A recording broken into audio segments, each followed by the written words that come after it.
Hi, this is Ace Frehley. I'm up here doing the Howard Stern show early in the wee hours of the morning to promote the new movie that's coming out on video today, which is the 29th of March, January, February, March, yeah.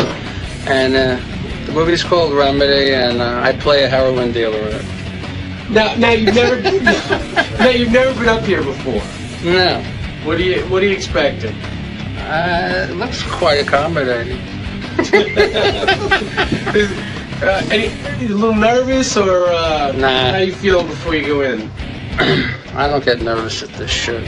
I've been doing it too long. You ready? I'm ready to rock when you are. Or when Howard is. Ace Frehley is from Kiss. I don't really know that much about Ace Frehley. Sal's the guy who knows everything about Ace Frehley. He's the guy who said, hey, you got to get Kiss in here. Ace Frehley. Well, I know the name. That's about it. Yeah. That was one huge band, man, in the 70s. And I know Ace isn't in the band anymore, and I think he hates Gene Simmons. So that's always fun. Okay. Anyway, here's Ace. He's in a movie called Remedy. Artie's busy doing a show, man. Now available on DVD. How are you? I hadn't heard of that. Ace Frehley. There he is. Oh, no, that's Chuck Zito. That ain't a... Wait a minute. I know that guy. Hi there. Hey, Ace. How you doing? Hey, Chuck. Why is Chuck in here? Why is Chuck in here? I don't know. I don't. This is a surprise to me, but Chuck is always welcome. Of course he's welcome. I'm just wondering if Ace feels unsafe. Ace, were you afraid that I could beat you up and you have Chuck as your bodyguard here today? Is that what's going on? How are you, Are you Ace? kidding me? How are you, Ace? I'm wonderful. Good to see you. Hi, Chuck. How are you? Oh, Howard. All right. You boys are in a movie? Yeah. What movie is this? Remedy. Remedy. I don't know. Now, what is that about? What is that about, Ace? It's about choose your own poison, you know. It's about, decadency in New York City. Oh, I know all about that. The drug scene, Really? I play a heroin dealer and No kidding. I can't see you as a heroin dealer. yeah, neither could I, I'm a police captain. Is that true? Yes. Yeah. That's I play funny. Captain Sally.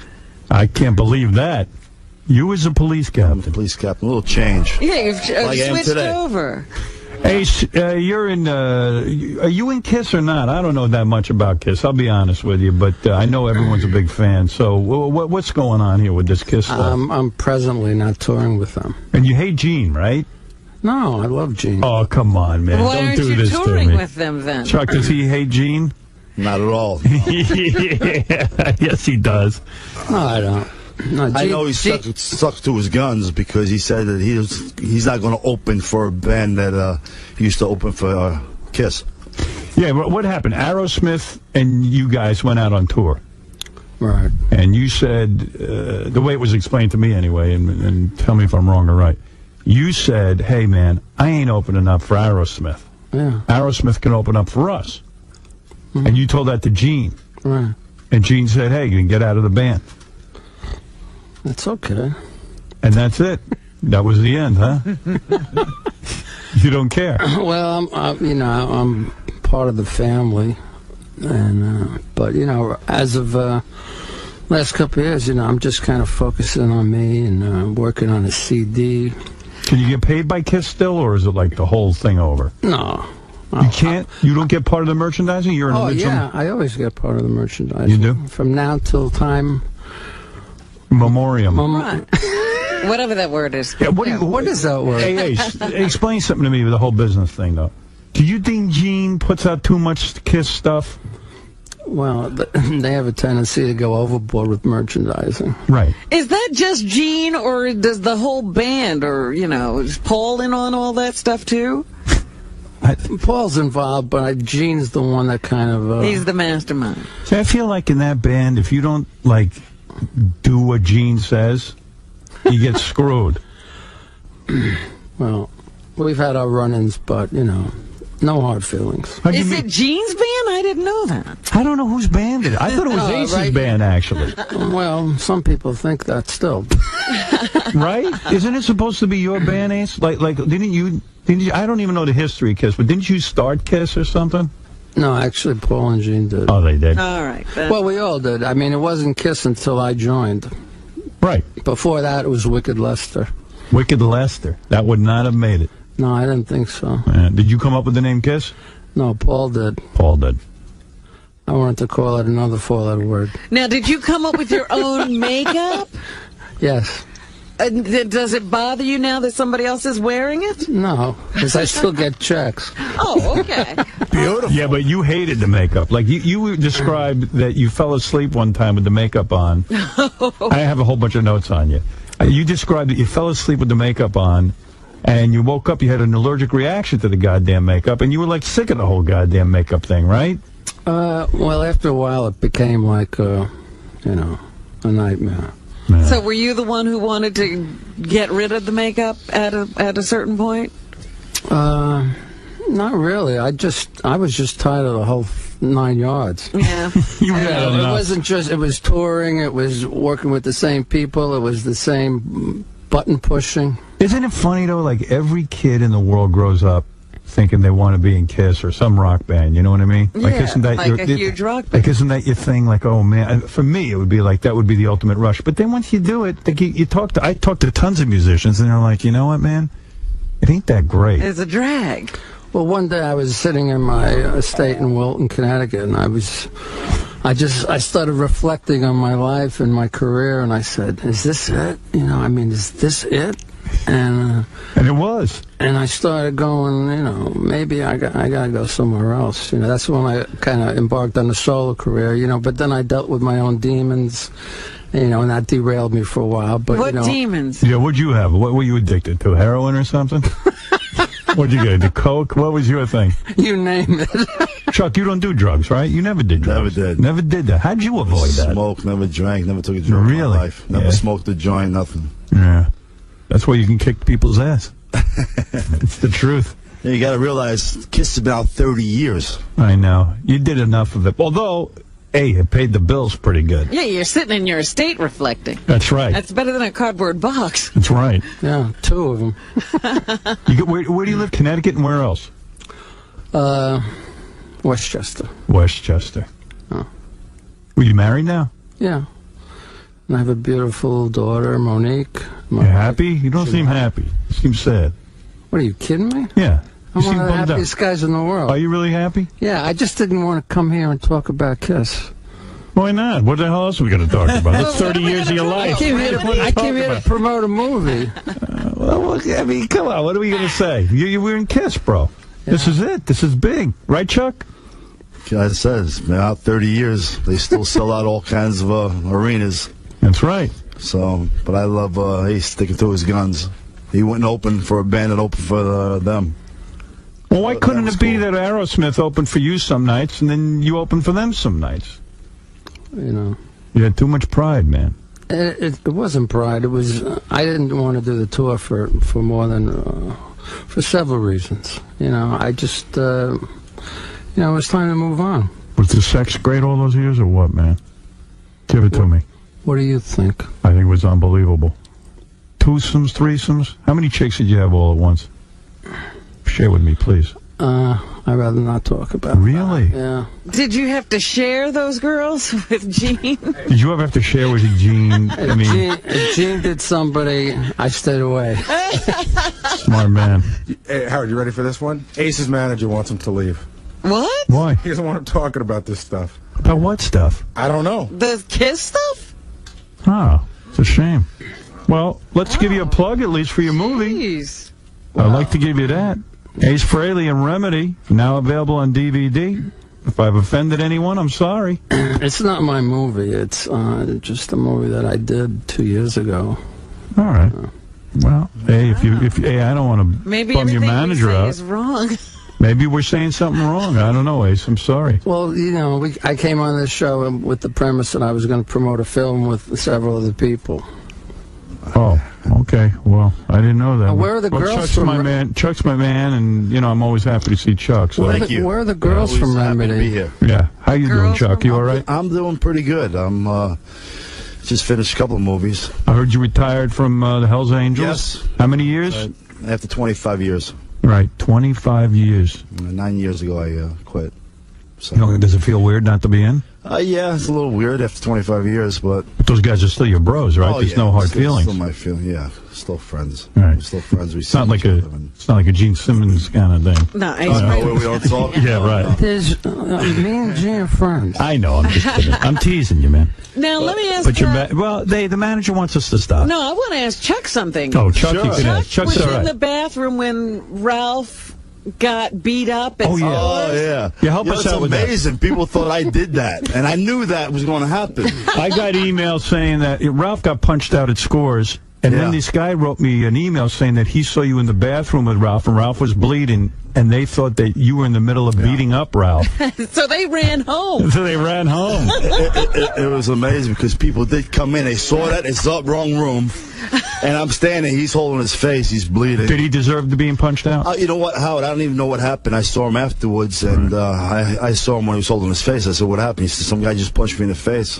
And I said, "For what?" He goes, "For nothing." Right. I say, "Ralph, people don't get punched in the face for nothing." Right. And then I went in the bathroom, made sure he was all right, and it was funny because I'm there, and people see my presence. All of a sudden, they see this guy bleeding. They say, "Uh-oh, I'm getting out of here." You're lucky you didn't get arrested. Yeah. That's what I thought the next thing was. But and then Ralph goes to me, he goes, "Oh, I thought you had my back." I said, Yeah, right. "Ralph, if somebody's jumping you, I'll have your back, but you got to fight your own battles." Right.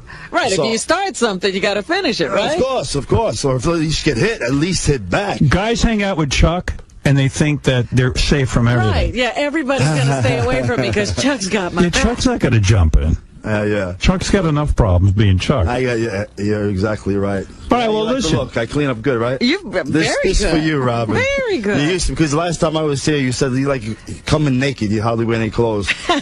So I'm in a suit today, so it's a big change. You look I good. clean up good. You look good, man. He You look- comes in a suit, and I wear the motorcycle jacket. Yeah, isn't that, Go figure. Yeah, figure that one out. Chuck, good luck with everything. Ace, good luck with everything, Thank man. you, Howard. Thank you. RemedyTheMovie.com.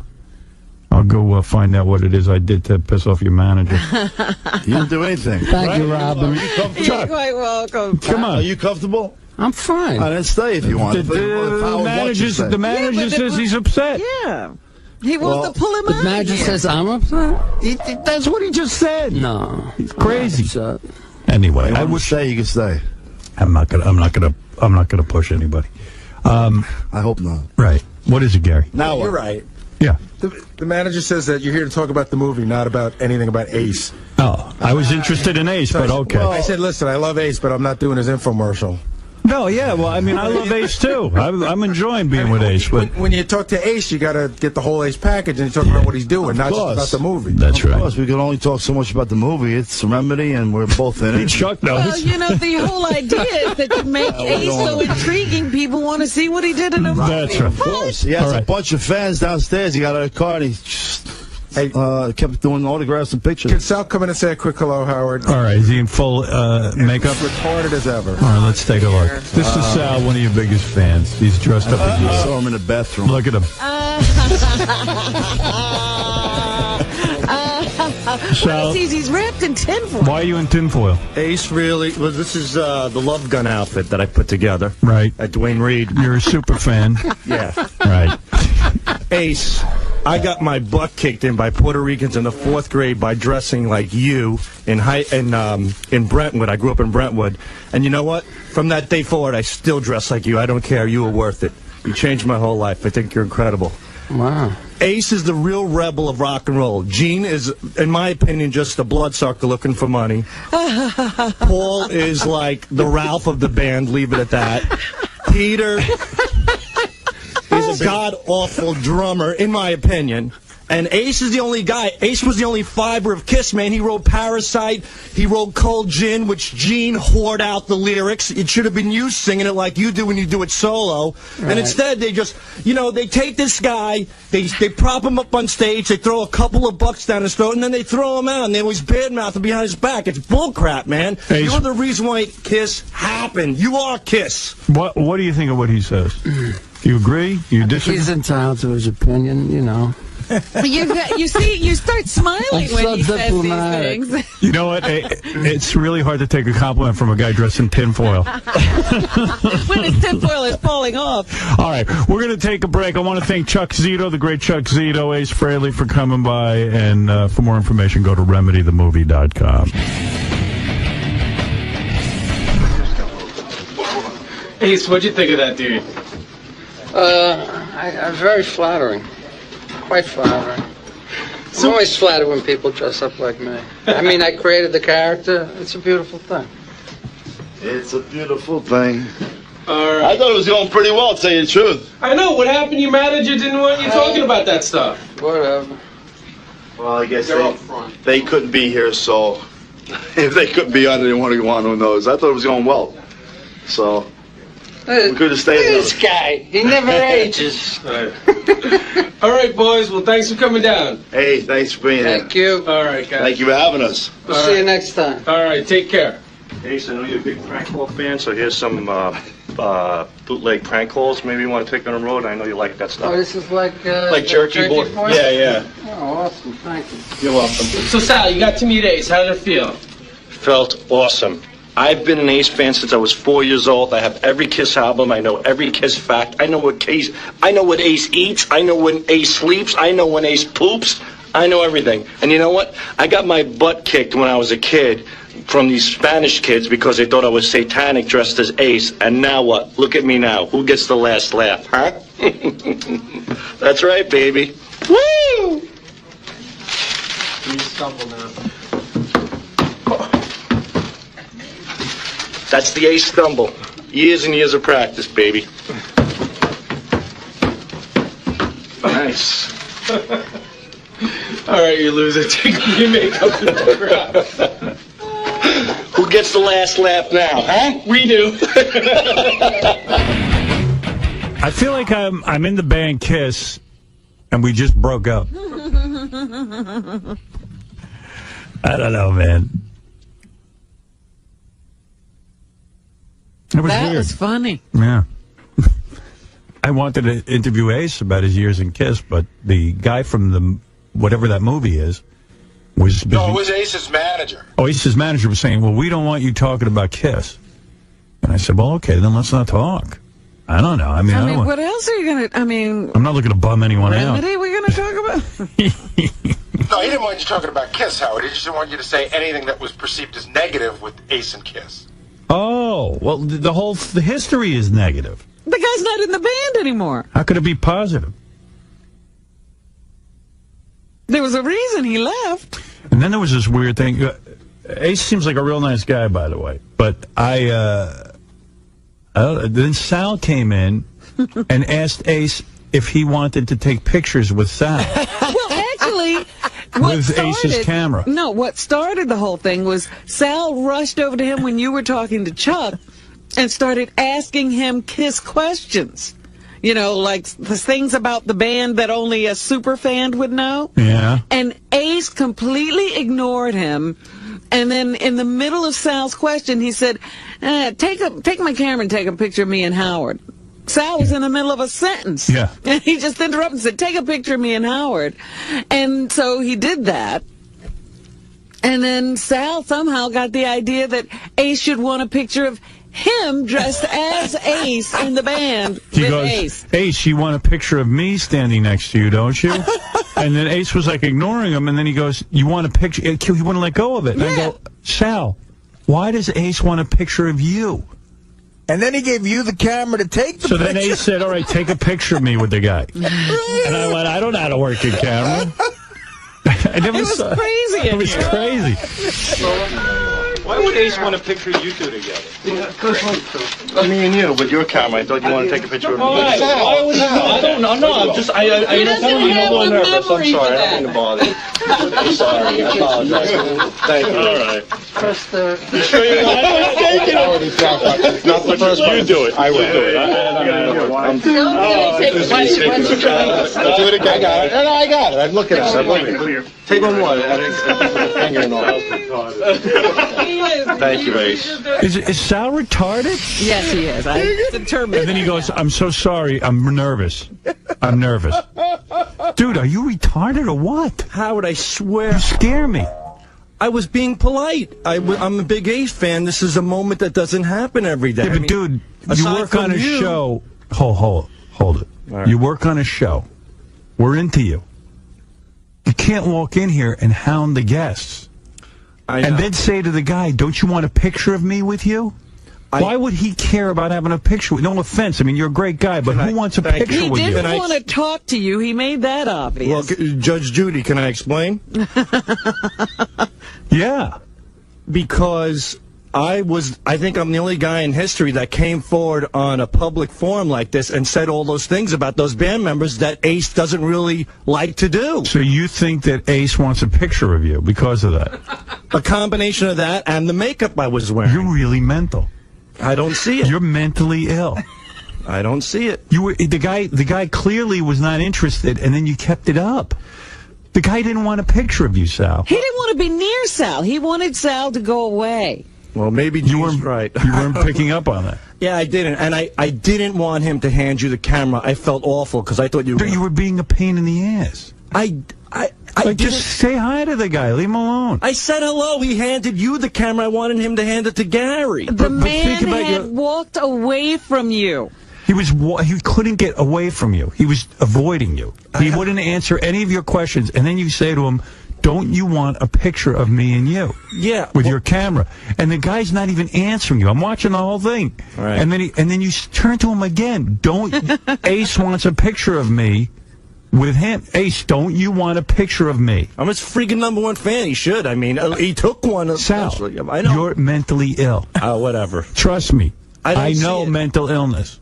You're mentally ill.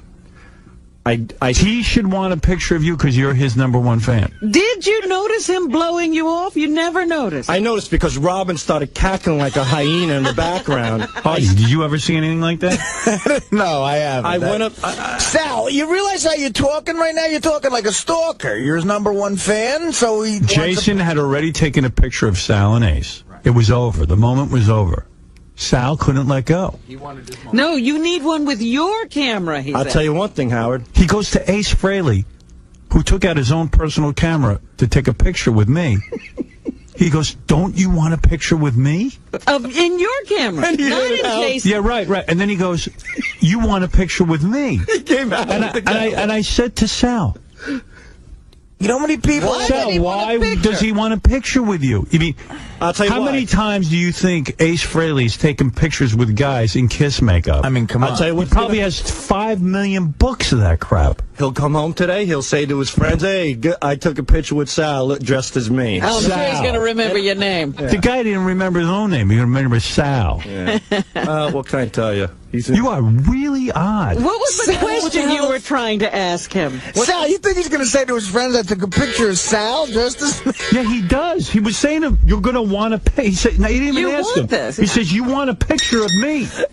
I couldn't believe what was going on in here. But what did you ask him? I said, hey, Ace, I'm a huge fan of yours. I dialed myself up today for you. I go, what do you say me and you take a picture? And then he turned around with you behind me, goes, take a picture of me and Howard. And then so what does that say to you? It says that he has that rock and roll ego, which I can... No. It says he doesn't care about taking a picture with you with his own camera. Right. Well, you should kiss my ass. He's the freaking reason why I'm here to begin with. I'm the one who pitched the son of a bitch. Yeah, but he doesn't know that. Yeah, I know. Well, you got to act professionally around here. I know, and I'm sorry. It won't happen again. You're an effing stalker. I've been here for 6 months. I never, ever crossed the line. I was just politely asking him for a picture. I'm very, very sorry, Howard. Have I ever asked you for a picture? Did you give him a CD? He's a... wait a minute. Listen to me, Sal. You got to make a choice. You want to be a super fan? No, wait. Go back to that life. No. You want to work here? That's another thing. Howard, Did you give him a CD? I gave him a CD, but not music. What's the rule? Not It's music. not Vertical Blue or stuff like that. What did you give him? He's a big fan of the Jerky Boy, so I gave him a prank call CD. He likes to take prank calls on the road. Who's prank calls? Not the radio shows. Who's prank calls? Ones I did in high school. Okay, listen to me. I would never, ever do that. I don't want you handing anything to anyone without my knowledge. Okay. That's rule number one. Okay. Rule number one, no handing the guests anything. Done. I don't care if it's the greatest thing ever. I don't care if it's $1 million in gold bullion. Okay. I don't want you handing anybody anything. I apologize. I don't want you asking guys if they want pictures with you. It's retarded. Okay. You come off as retarded. Can I say one thing, please? No. Okay. You come off as retarded. Okay. Do you hear this? I hear it. You don't understand it, but I know you don't. You Howard. think that Ace Frehley really should have a picture of you in his camera. I do. So that he can show his friends that he took a picture with Sal, his #1 fan. Sal, who works for... I want you to watch a movie.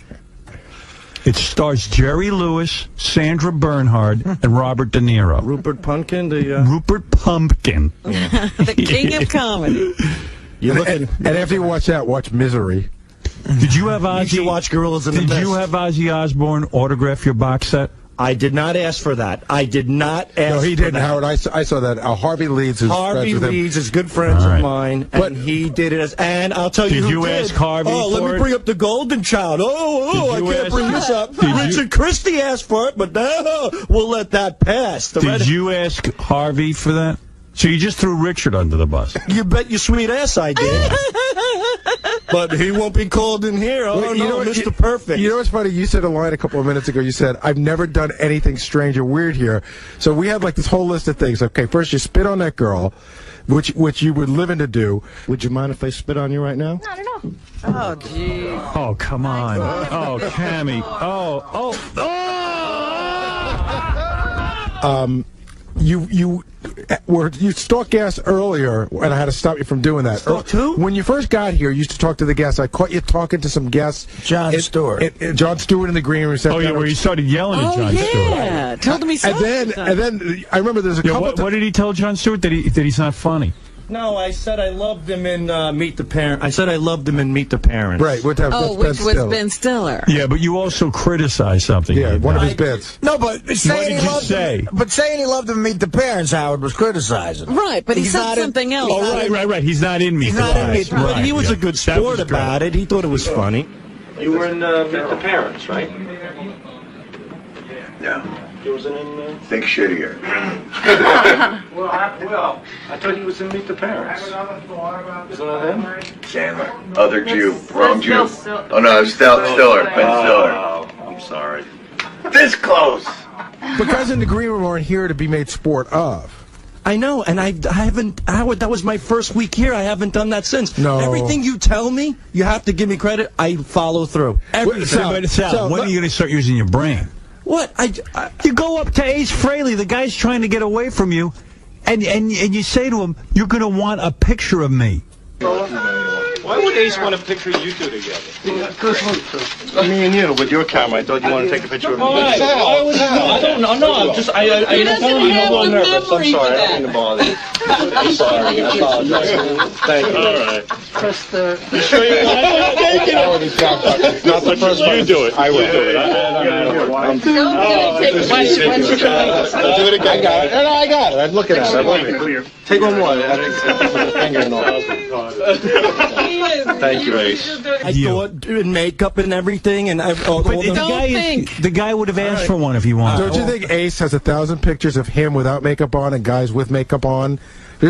I mean, that goes on all the time. The other weird thing you did was early on, and I know you played it off later as a joke, is when porn girls come in, Sal used to get these giant pictures of their private parts, and he wanted to know if it was okay if when they came out, could he have them autograph it? And I explained that probably... I thought it was funny, but No, that's not funny. Okay. I don't want you bothering the guests. my thing is this: if a porn star, I don't. Not funny. Sal. Okay, I hear you. I hear you. What is it, Ronnie? How many times have I asked you not to interact with the guests since you've been here? What did you say, Ronnie? How many times have I asked you not to interact with the guests since you've been here? A lot, and I don't. He just makes sure that I don't, and I don't. Because you're odd. You are odd guy. Who do I love? Who do I cherish and look up to the most in the world? Do I break your balls? It's you. No. Don't start kissing my ass to get out of this. Your ass. Listen to me. I'm telling you, I'm sane. Your thought process is off. And that's another thing, Howard. I had it with him making those goddamn faces behind my back. Gary, what faces? That's not right. No. If you want to break balls, that's one thing. But when we're in meetings and stuff, and I'm pitching ideas, Gary rolls his friggin' eyes. That's what I'm mad about. Dude. No, it's wrong. I've never once seen Gary roll his eyes. No, he didn't. From Fox to a pig, I said piece of trash to piece of ass, and Gary went... He does that to you all the time. Every time I chime in with my creative stuff. I've never seen him do it. Well, he's got. And I don't do it. Totally paranoid. No, he does it all the time. He's odd looking. He has big teeth. And then he accused me of having Parkinson's disease yesterday. Do I say anything? Do I break your balls? Sal, you break my balls 24 hours. You got rabies? Sal, you break his balls 24 hours a day. You make faces behind Gary when he's in the Bowie office cam all the time. Are you insane? Yeah, you have. You are such a girl. Sal has a weird thing. He's totally out of control. No. I don't mind. You want to break my balls now? You want to do it on the show, whatever, in the hallway. Sal, how many times have you broken my balls when we're in here during a break? You make fun of me, but continue to make teeth jokes after the show. Oh my God! This is how the show works. That everybody this is how it works in your piles up on you, and you don't get a word in. I'm always the loser. I'm always thrown under the bus. I'm saying in a private meeting, Gary, you look at Howard and roll your monkey eyes like I'm an idiot. That doesn't happen. He does it all the time. You're paranoid. He's a conspircy. I swear to God, he Have you does ever seen him do it? About this I've never once seen Gary roll his eyes. No. The good girls here now. The good girls. Listen, if somebody said they saw me do it, I'd like to hear it. I don't believe I do it. Doug, do you ever see that? You're a pretty honest guy. I've never seen Gary roll his eyes. No, you know, Sal, you know I'm your buddy, but you do this more to Gary than Gary does this to you. That's fine. And you're very hypocritical right now. No. Gary, you could do whatever you want to me. I don't care. You throw me under the bus every day. I'm fine. But when I'm in a private meeting with Howard writing for this show, and I pitch him something, when do you set the rules? Disrespectful. It's disrespectful for him to make a face. You go behind his back all the time. You have stood behind me. Meeting. Yes, you have. You stood behind me while I'm pitching stuff to Howard, put up stupid hand signals, made fun of me, and interrupted me in the middle of talking and said, "Oh, Mr. Chopper." I'm telling you, he doesn't do that. I'm saying I don't. You're paranoid. There's a difference when somebody does it personally. But we're saying that he doesn't. Nobody hasn't seen it. Nobody's seen it. I've never once seen it. I would never once see it. Yesterday, when we were talking about the Bally's game. And besides that, don't walk up to the guests and say, "Don't you want a picture of Sal?" I won't. Ace Frehley doesn't care about you. Good. And apparently you don't either now. I mean, I'm getting killed. See, this is how Sal. How you know Sal? Now it's poor me. No, it's not poor me. You've got to learn. He's on suicide watch for a week now. Yeah, really? I'll just smell your breath and drop dead in 5 seconds. You're gonna have a heart attack, Sal. I swear. You freak out about everything. What is the strange competition between you and Richard? Big time. Oh, yes, it is, and it's very Sal odd. thinks I'm out to get him. He thinks I'm like. And he thinks you're the favorite guy. Yeah, right. He thinks I'll tell you what. You're gay. I'll tell you what. He's not. When we had the beauty pageant, Mr. Know-It-All, everybody came in here. Oh, and here's Dan the parody man, a guy we just hired. He walks in. And here's Richard Christie, a guy who's been writing for the show for a year. And what was my introduction? And here's Sal the stockbroker. I'm not a writer of the show. I'm not part of this. Oh, my God. This goes on all day. Sal, you're going to give yourself a heart attack, I swear. I'm just saying. Those little leave things. the room. You're embarrassing yourself. You're a girl. Yeah, you really are. You're a girl. Go get that Operation Siobhan guy. Maybe get 2 for 1. Get out. You're a psychopath. All right, I'm just telling you. Put on the wig. Put on a blonde wig. Things. No, you should start smoking weed or something. Calm down. Howard, can I tell you something? I've seen like several times, and Sal, you can attest to this. Sal and Richard will start to talk about a bit, right? Mm-hmm. And then Sal will get, focus in on who had the idea for the bit first. And Richard will go, I did. And then Richard is the funniest guy in the world. Richard goes, he never gets angry. He never gets worked up. And Sal gets himself into like a heart attack mode, like he is now. He's like, that was my bit. And Richard goes, I got to tell you, I had the idea first. And the less that Richard gets upset, the crazier Sal gets. I know. Again, I love Sal. I worry about him. I really do. I worry about you, Sal, because you're a great guy, but you bring this on yourself. You put these ideas in your head that everybody's out to get you, and everybody's not. Why don't you just Lennon and McCartney it? All ideas you guys came up with together. I don't do that with the ideas, Howard. Gary, just break them all. Come on, guys, come in here and help me. You've seen the argument start in the office. There are so many things that I Sal, it doesn't matter. You're both doing great. Right, do I say it's mine anymore? The only thing you're doing wrong. You say it to everyone but Howard. You don't know how to behave. All right, I'll behave. I'm sorry. All right. I'm trying. But Sal won't tell you because he's too embarrassed. He'll tell everyone else, that was my idea, that was my idea. No, that's bull. You get like that. You're a liar. You're a complete liar. I really try not to get in the middle of this whole thing, but then don't get out of here. There's definitely an argument on a daily basis between these two over who Richard and Sal, who came up with a certain idea, who came up with the idea to call this pizza place as opposed to that pizza place. But Sal is the one that goes crazy. Listen, Sal's inappropriate. He went up to Jon Stewart and told him that his jokes were weak. Right, I knew it was a personal attack. At some award show. That's what it was. It was a personal attack. You got to stop. When Ace Frehley's here, you're a big fan. I understand that. You want to walk in during a bid, and we have a bid arranged, fine. But afterwards, don't come in and don't schmooze with the guests. And tell Gary not to roll his eyes when I... No. No, that's your paranoia. Dude, I'm the producer. If I want to show my ass to you, I will. I wouldn't disrespect you that way. But I think it's weird. I seem to have inherited my second stuttering John, who dictates to me how it works. I treat you with respect.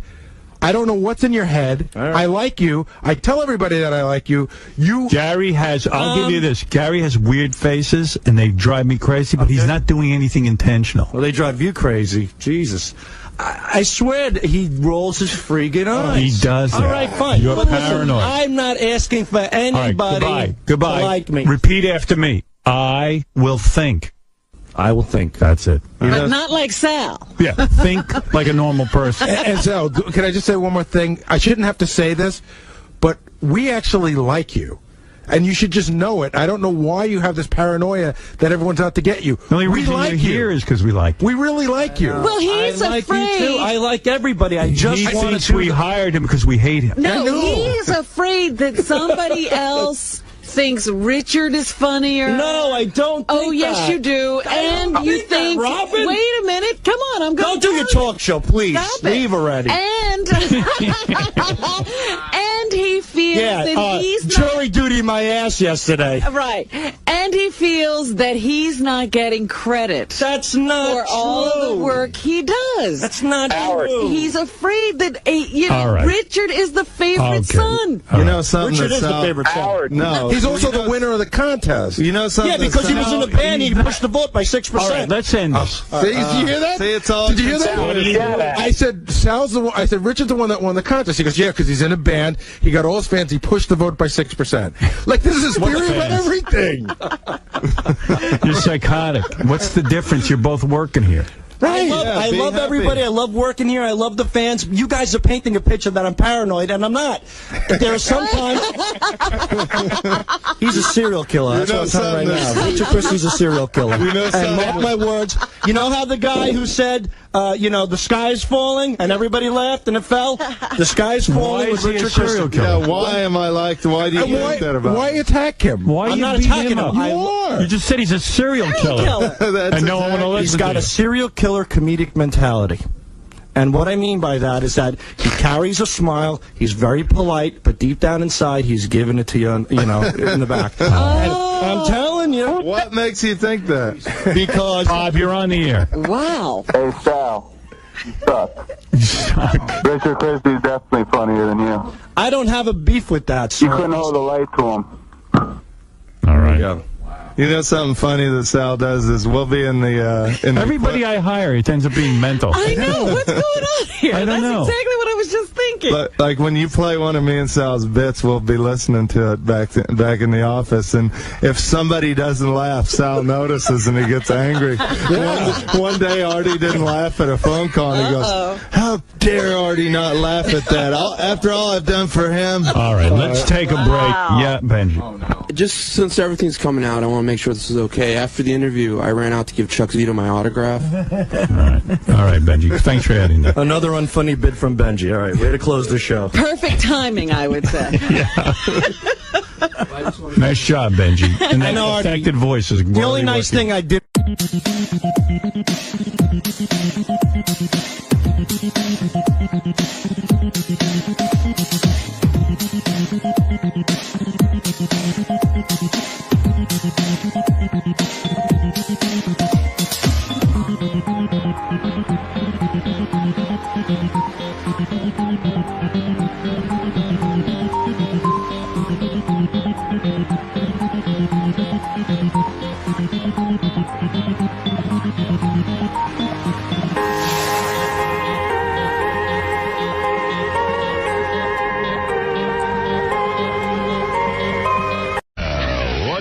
Everybody,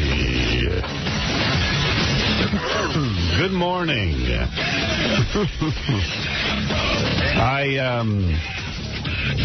I must tell you that, what must I tell you? I guess I have nothing to tell you.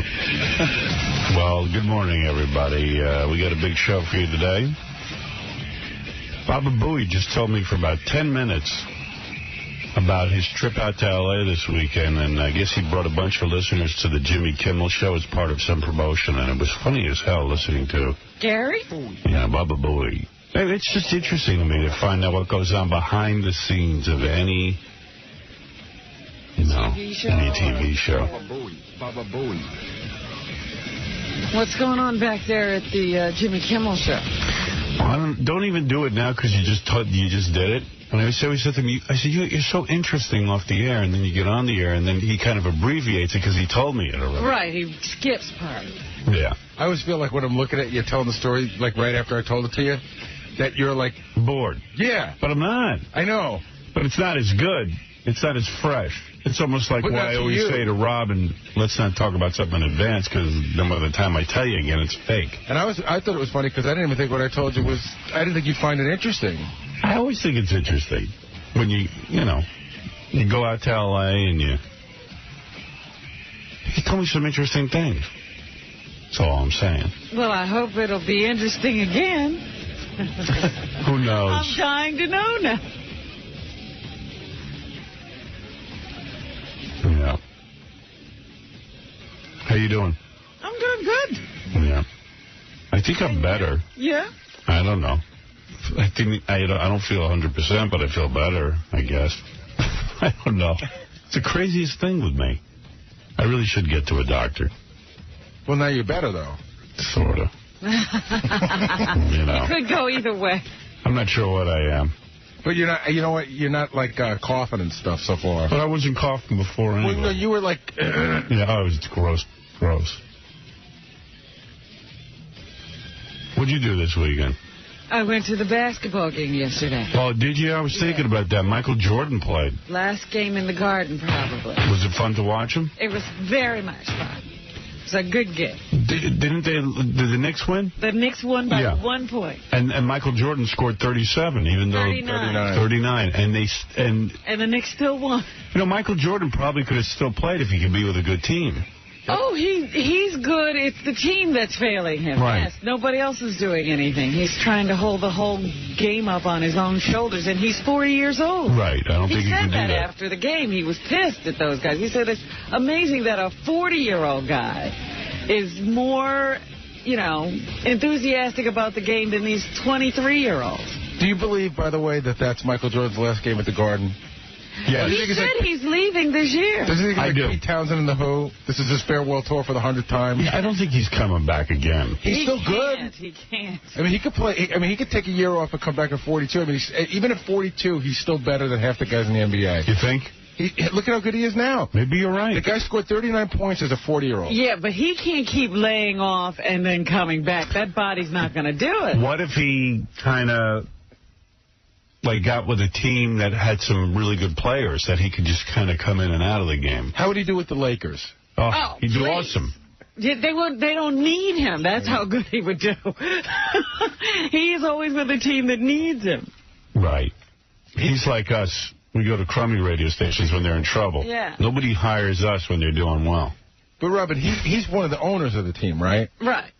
That's why he's with the Wizards. Well, actually, no. He used to be a part owner of the Bulls, and then he had to give that up to be the coach of the Wizards, right? No, he had to give up being part owner of the Wizards. To be the coach. Because it's a conflict. Yeah. Right. He couldn't be part owner and play. Yeah. Like somebody cared. Why can't you own the team and play? There's rules, I guess. Yeah, why? Who would make that rule?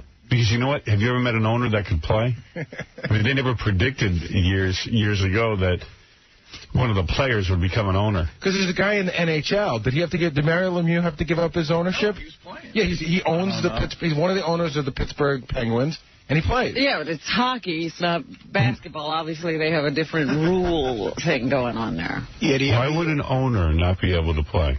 What's the conflict? Like, who? That sounds like one of those Tom rules. Like, Tom comes up with rules and...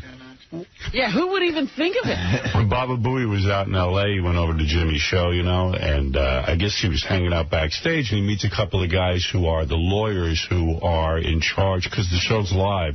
They're in charge of hitting a button. They watch everything. They're the three guys, standards and practices. Standards and practices. If something gets weird, they can pull the show, Right. So they were shocked. They're just absolutely dumbfounded, Gary said, that, the lawyers said, well, who does your censorship? Who sits and hits the button on you guys? And we said, a weekender. An overnight. An overnight. We wish we had the overnight guy. Well, it's one of the DJs who couldn't really get that much on-air work, so they offered him an air shift if he watched the button. Right. And they were like, well, how can that be? It's impossible that you would leave that up to somebody. Well, as Gary said and I said, the show's not that important to this company. Absolutely. And the content isn't that important, and it doesn't matter how badly the show gets obliterated. They don't care. No. There's not a lot of thought that goes into, well, we hit the button, but we made a mistake. Yeah, so it's over now. Yeah, don't worry about it. Next time you say that sequence of words, which will be 1,000 years from now. Yeah, like you're ever going to say them again. Yeah. They have a team of lawyers. You have Dead Air Dave. I have Dead Air Dave. And it's a love fest over there. Like, everybody, they're invited to all the events. They all get along really well. You get along well because those guys are sort of professionals. It's three guys sitting there discussing something, trying to figure out how to make everything work. In this place, Tom doesn't feel like getting up early because he had cancer. But Tom shouldn't even be doing. Tom doesn't know. Tom knows nothing. But Tom, at least is the general manager, he doesn't feel like getting up early. You know what's one of the funniest? Well, it's not funny. You're not going to think this is funny. Or one of the weirdest things that happens is they will get rid of a phrase. Maybe it's something new that happened, and they're supposed to tell me so I can make sure that it doesn't happen again. They never tell you. But they forget to tell me, and then we'll be using it for like a week. And they don't tell you. And they don't tell me, and then all of a sudden somebody will go, that gets hit all the time. That button gets hit when you guys say that. And I was like, well, why wouldn't someone tell us? And then this random sort of line that changes. Here's Dead Air Dave. Our standards and practices. Hey, here's our lawyer. Can I just say that I was on the station for 4 years before I started doing this. It's not like I'm some failed DJ. Were you full-time? He was the overnight guy. Were you full-time overnight? Not full-time, but I was on like 4 times a week, 3, 4 times. You sold your soul for 5 shifts a week, right? No, I'm still doing about 3 to 4 a week, but yeah, I sold my soul. Yeah, but you were a part-timer. So what? You were a part-timer. Yeah. You've never been full-time. Not here. So I'm accurate. You're a part-time DJ. You make it sound like I'm like this. You might say that's negative. I don't. I'm just saying you're a part-time DJ elevated to, or demoted to, censoring our show. Really, You have no qualifications It's to do essentially it. like a listener sitting there. It is. It's a guy who listens to the show saying, I think that sounds dirty to me. I'll hit the button. Yeah. Hey, can I ask you a question? That's what we've got here. What was your training program? Just out of curiosity. Sitting there with Tom. For how long? How many weeks? A couple months. Oh. Oh, sitting with Tom for a couple of months? Yeah. I don't think so. Why do you think I look so beat down? I don't think it was a couple of months. No, it was about a couple months. It was about a couple of weeks. No. Yeah. You act as if a couple of months or a couple of weeks makes a difference. It was Tom. He watched Tom not know what to do. Yeah. Well, I give up anyway. Cares, let that air Dave. Look, essentially, why don't we just have a different listener in every week to hit the button? That's what we could You know, do. you make it seem like I'm hitting the button on stuff that's okay, and I'm, not. What? What'd you just say? Make it seem like I'm ruining the show. You are. I'm not. Have you ever... But here's the deal. What do you mean you're not? It's not your fault. But have you ever hit the button on something, and then the lawyer said it was okay, and that you probably could have let that one go? A couple times. Yeah. But it's not even that. It's like I've got to sit here and readjust the way I speak to satisfy some guy I really hardly know. It's stupid. I know it's I don't have stupid. discussion with you. I don't know you. And I You're don't. really only talking to him. Yeah. I mean, essentially, there's my filter, right? I'm in league with Dead Air Dave, a guy I don't even know. I don't know. Yeah, you two have never had a talk about the show. As far as I know, you could be home, you could be a terrorist for all I know. Here we go again. Well, you are a radio Start the music up again. Why would you say that, a terrorist? It's not that I think you're a bad guy. Yeah, you do. No, I don't. I don't think you're a bad guy. I think you're grasping for a job. And I understand that. But the station should hire an attorney who's an FCC attorney. That's what I thought when they offered it to me. I'm like, what? Yeah. Didn't Tom say we want to send you to law school? On the company's dime. Yeah. It is kind of funny, but... I mean, you're following orders. I understand that. Yeah. My dad told me when he was in the Army, when they fought the guys in World War II, a lot of the guys were just following orders. Yeah, I just watched The Pianist this week. Well, that's what the Germans always said. Right. Oh, we killed a lot of Jews, but we were just following orders. Yeah, so Dave's like Goebbels. No, he's not even that high up. But Dave, did you want this job, or did they come after you? No, of course I didn't want it. They came after you, right? Yeah.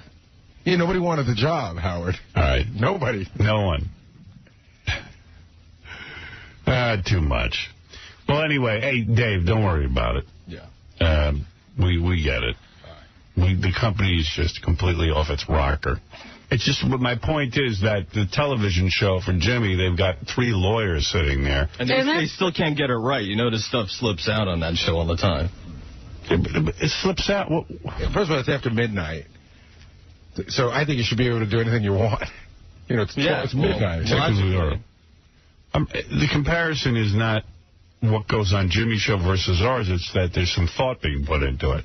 Yeah, they take it seriously. But this is these guys' whole job. Right. And they have some sort of law background where they deal with the government and standards and practices. Right, they're reading the FCC regulations. Yeah. They were in shock that we left it up to a part-timer. All right. All right, thanks, Dave. Thank you. Dead Air Dave, everyone. Everyone loves him. Everyone loves Dead Air Dave. His girlfriend just dumped him. What's up, Scott? Hey, Howard, man, the show is not on in Baltimore. They're playing sports. That's right, they are, because if you tune over, this is good news. We are on in Baltimore, but we're on FM now. Oh. What channel? We're on WXYV in Baltimore, live 105.7 FM. It's about time you guys hit FM, man. I've been listening to you since DC 101. There you go.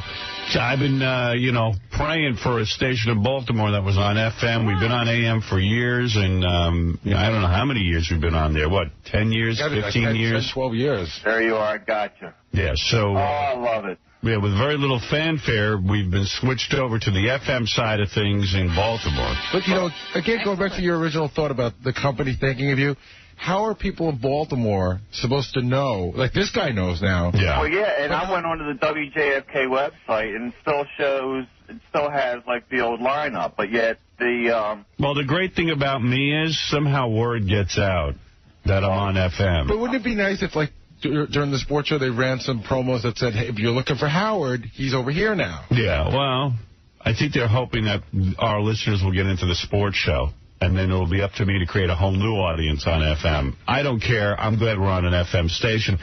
You know what's amazing to me? I was watching the SAG Awards on E. You know, they have the red carpet coverage. Yes. Which is a good little franchise for E, because they always think to tune to E for red carpet anything. So I knew the SAG Awards were on at 8 o'clock on I forget, Ted Turner Network or some... TNN? Something like that. TNT, I think. TNT, TNN, I don't know one from the other. So, you know, I figured, well, okay, I'll watch E.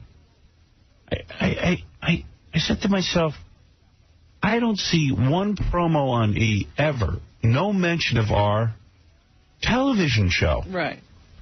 Like they promote, like they said, okay, Anna Nicole Smith every minute. Then they go, 8 o'clock, Anna Nicole, Supersize. 9 o'clock, E! True Hollywood Story of Lisa Marie Presley.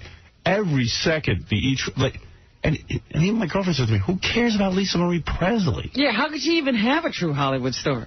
But they're promoting it every minute. And then they go at 10 o'clock, the Michael Essien show. Oh, yeah. Which is like a high school kid who has his own talk show. And the show's not bad. It's a funny show. I watched it. But they never, ever mention... You wouldn't know you were actually on E. Not only do they... Although they did say 11 p.m., nothing important will happen. Not only do they not mention you, but I happen to be up watching the show on Saturday night. Yeah. And, you know, those crawls that go across? Yeah. I saw this one. I had to remember. I don't know what they're called, but it mentioned that the nominations are out for the Science Fiction Awards. Yeah. That's important to ruin my show. Over Fred Durst. Yeah. Oh. Hey, Howard, can I ask you a question? But don't you think that's kind of... What do you think's going on over at E that they don't even promote the show? I think they think that you're so big that you don't need promotion. Yeah, but every show... I mean, even MTV promotes Ozzy because it's good for them. It says, hey, we're here. This is what we're about. I think it's almost like they're embarrassed by me. They're hiding the show. They're like, you know what? The show does get big ratings and we can promote during the show, but let's keep it a secret. Like, wouldn't you run a promo that said... Tune in tonight, Fred Durst spills it all about Britney Spears. Yeah, I mean, build an audience for it, for Christ's sake. Have you ever seen E promote us? No, never. Not the entire time we've been there. Never. They never do a special... Here's Robin Radzinski. Is she here? I got to ask her if she knows anything about this. She talks to E every once in a blue moon. Mm-hmm. I mean, what is that about? Like, it's like as if CBS wouldn't mention David Letterman or one of their signature shows.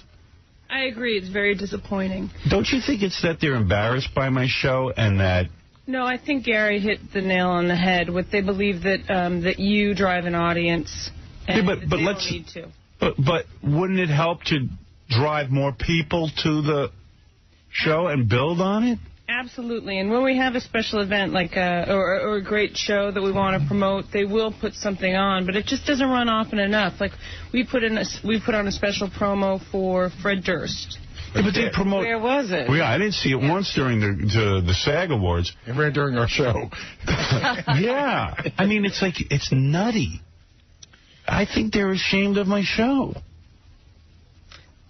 It's kind of a bummer, but... Yeah, I mean, Gary's acting as if, you know, they promoted Seinfeld when it was #1. They promote Friends. I'm not acting anyway. I'm just saying, I think that's what they're thinking. Don't you build on that and say, hey, this is our #1 show? And I guess they feel that that's not the image they want to project for the network, but... Honestly, I don't believe that... I do. Well, then what would be it? They believe that you're big enough that you create your own audience here in the morning, perhaps. I think they were afraid that, like, Richard Gere will tune into E to watch some vanity piece on himself, and he'll see Howard Stern and go, oh. Well, that you're talking about it this morning will certainly raise the issue. No, it won't. It will not. They don't care. They don't really care about the show. Yeah, talking about those crawls didn't stop them. just made them smaller. Yeah, it's kind of bumming me out. Well, talking about the crawls, the only thing that helped was that for a while the screen was morphing. Yeah, so now it's smaller, but they're still there. I know. I didn't see one during the SAG Awards. No trolls? No, not on the red carpet, Are no. you kidding? Because I would have ruined it. Do you know how long, I was reading an article on the plane, do you know how long their Oscar coverage is going to be that day? 15 hours. Yeah, they're like the Super Bowl. It's Oscar everything. They're starting at like 10 in the morning. It's smart, actually. But they really are. The Oscars are becoming like the Super Bowl. It's getting almost Super Bowl type numbers for their commercials now, and he's taking it seriously. Well, it's the gay Super Bowl. That's what we were saying. It's the gay Super Bowl. He has all gay correspondence, but pretty much. Gay guys have a party. It looks like to me. I mean, I don't know if they're gay, but they seem very effeminate. They're guys. Gay guys have an Oscar party the way Artie would have a Super Bowl party. Because they have guys on that red carpet who are like, oh my God, like bad toupees and, you know. Weird outfits. Weird outfit. Like they just stepped off Mars. You know who's funny on that channel? And they cleaned them up for the E! channel. Michael Musto. You ever see Michael Musto on there? Yeah. I mean, his glasses, you know, are 10 feet long, and he's always wearing a green leisure suit. Could he beat up anyone? No. Yeah, but how about doing another show, seeing a scroll for your show, like Tonight on Howard Stern? Nothing, Mr. ever. Meathing. Nothing. They're embarrassed by the show. Here's what I think. I think probably our show would fit in better somewhere with, like, the Comedy Channel or, you know, wherever the hell Jon Stewart's on. What is that on? Comedy Central. Comedy Central or MTV or even HBO or something. I was thinking HBO. You know. And E then will... I don't get them, though. Shuli, yeah, you're on the air. Yeah, Howard, I just want to say, man, I really, you know, it's sad that E has no right, that they don't put any of your commercials on. Every second commercial for that channel is Girls Gone Wild. That's a good point. They promote the hell out of that show. Every commercial is like the nastiest thing you ever seen. Well, they have that Ibiza. They go to Ibiza with Jenna Jameson or whoever, Brooke Shields or whatever. Brooke Burke or some Brooke. Wild on. Wild on something. You know, and it's like, well, they promote that. I mean, that's not really the E imagery. Your show's a billboard. It's like a big billboard. And the only Fred Durst commercials they ran were during your shows. And Mindy says she likes me. I mean, I like Mindy. I'm a fan. She comes to visit, and she seems nice, and I feel like she likes us. Yeah, well, maybe she just likes our ratings. I don't know. But they don't seem... I don't know. Hey, Pete, you're on the air. Yeah, how you doing, Howard? Hey, brother. I think I got an idea why you're always feeling sick. Not always feeling sick. I'm just sick for about 2 weeks. I think Beth gave you an STD. Oh, come on. That's terrible. What are you saying? Maybe hepatitis like Cam and Tommy. Oh, come on. There's no chance? Have you been checked out? Yes. No, I have no STDs. When were you checked out last? Yesterday. They did a complete workup. They found out that no, I have a bad cold, and well, I had a cold. Well, maybe I don't know. But it's not an STD. Yeah, I got a cold. How do you get an STD from that? Because, you know, Beth, her ex-boyfriend calls her still. Maybe they have a thing on the side going. Okay. Will you stop with your animal theories? Jesus. All right, I'll go get checked out.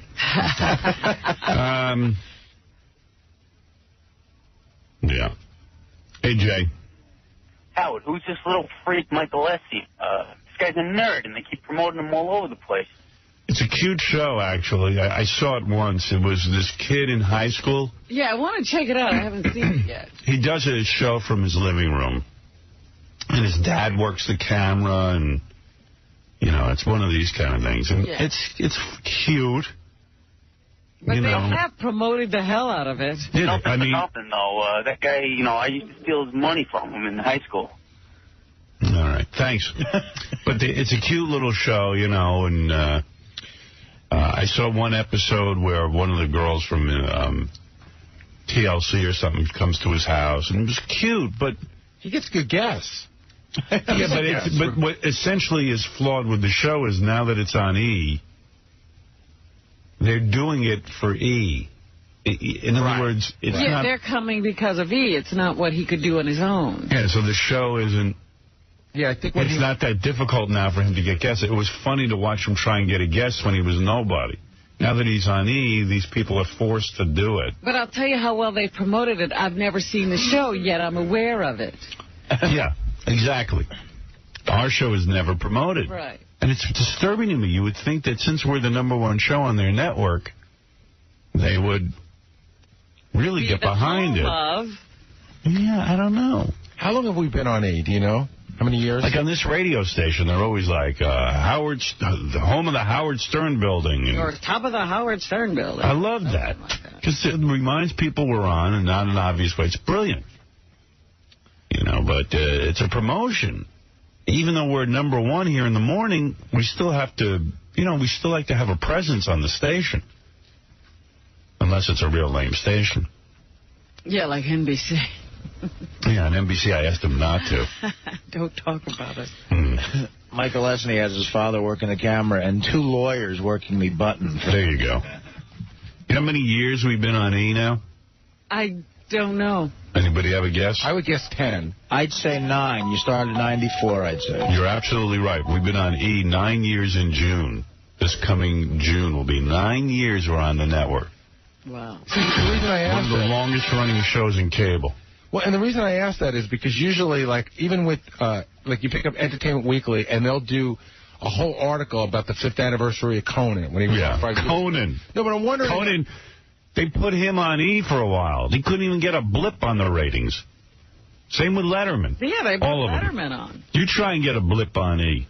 But I'm wondering if, like, how come you never see articles about... That you've been on for 9 years, one of the longest-running shows on cable, still gets a great rating every night.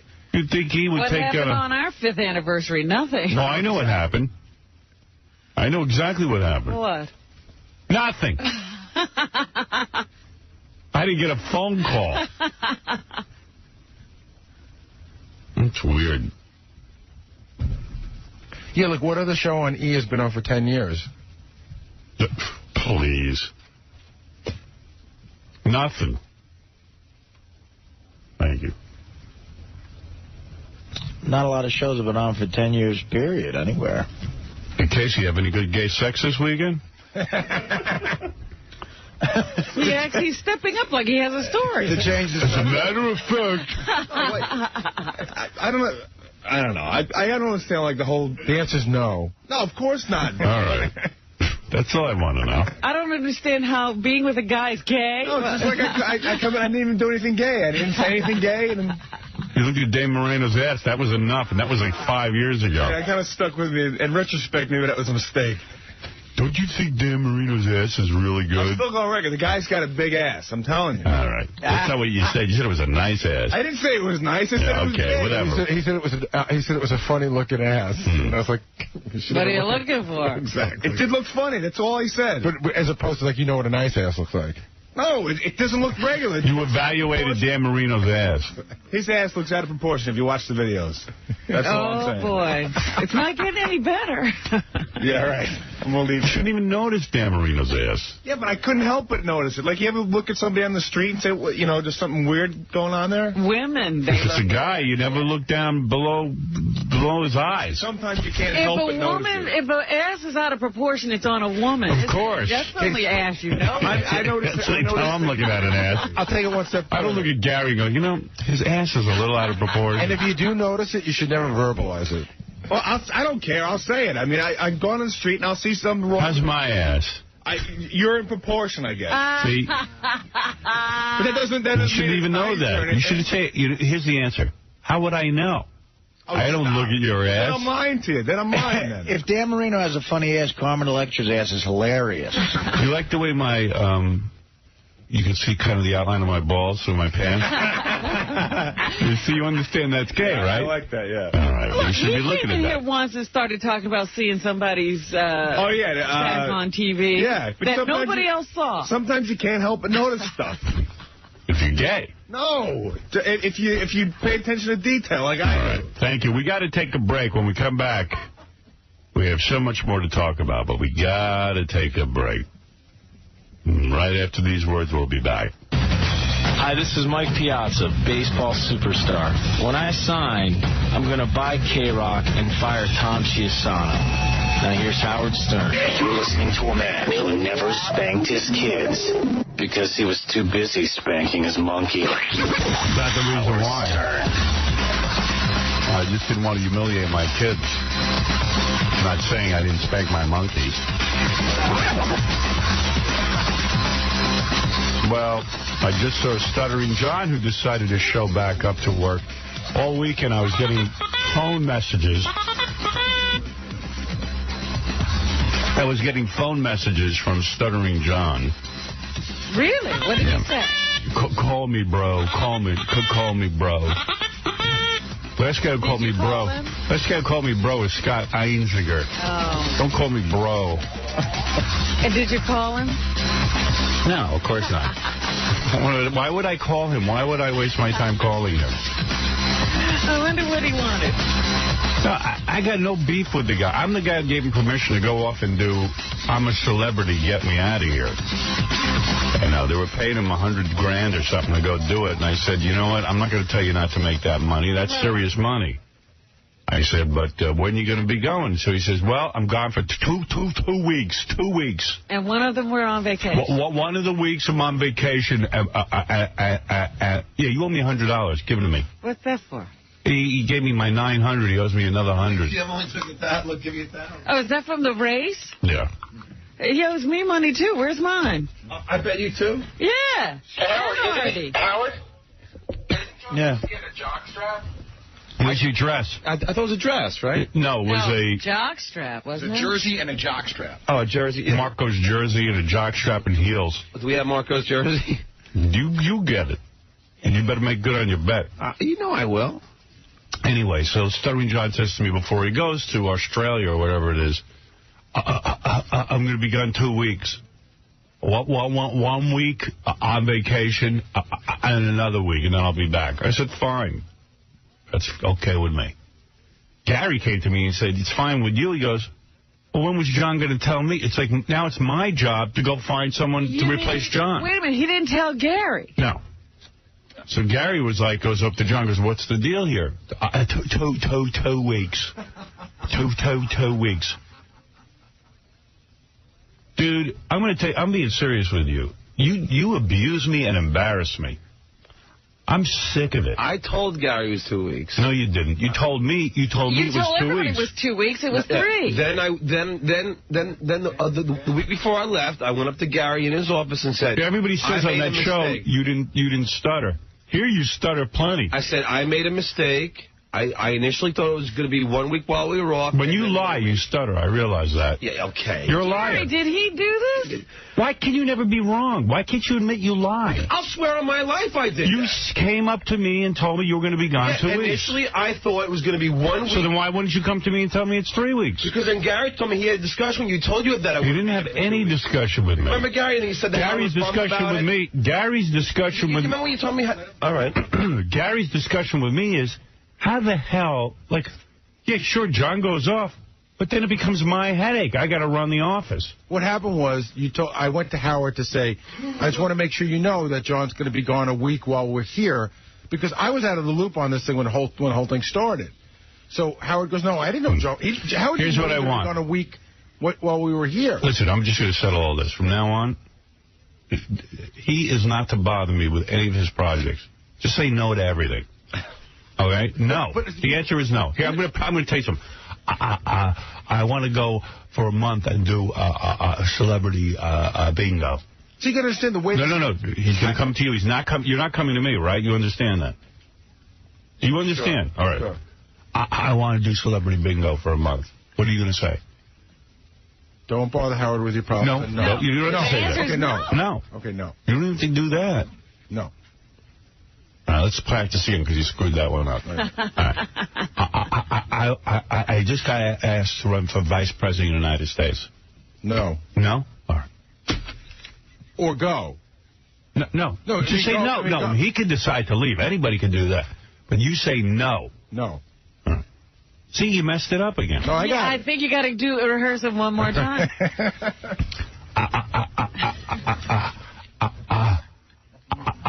I just got asked for 2 weeks.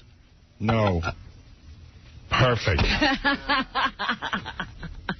Yeah, that was good. He didn't even get out the request. That's right. You just heard 2 weeks. There's my answer, no. Because I'll tell you why. You're like a child. I have no problem with you doing anything. The thing I have a problem with is, if you're going to leave, know the days you're going to leave. Be a man just one goddamn time in your life and know, I got a job. You think I could leave for 3 weeks and tell everyone I'm leaving for 2 weeks? You think I can do that? The way you should, at the end of 2 weeks, this is what should have happened. This is what I should have seen on your reality show. You stand up on a goddamn rock and you go, oh, my God, I'm not at my real job. I told Howard 2 weeks. I have to leave.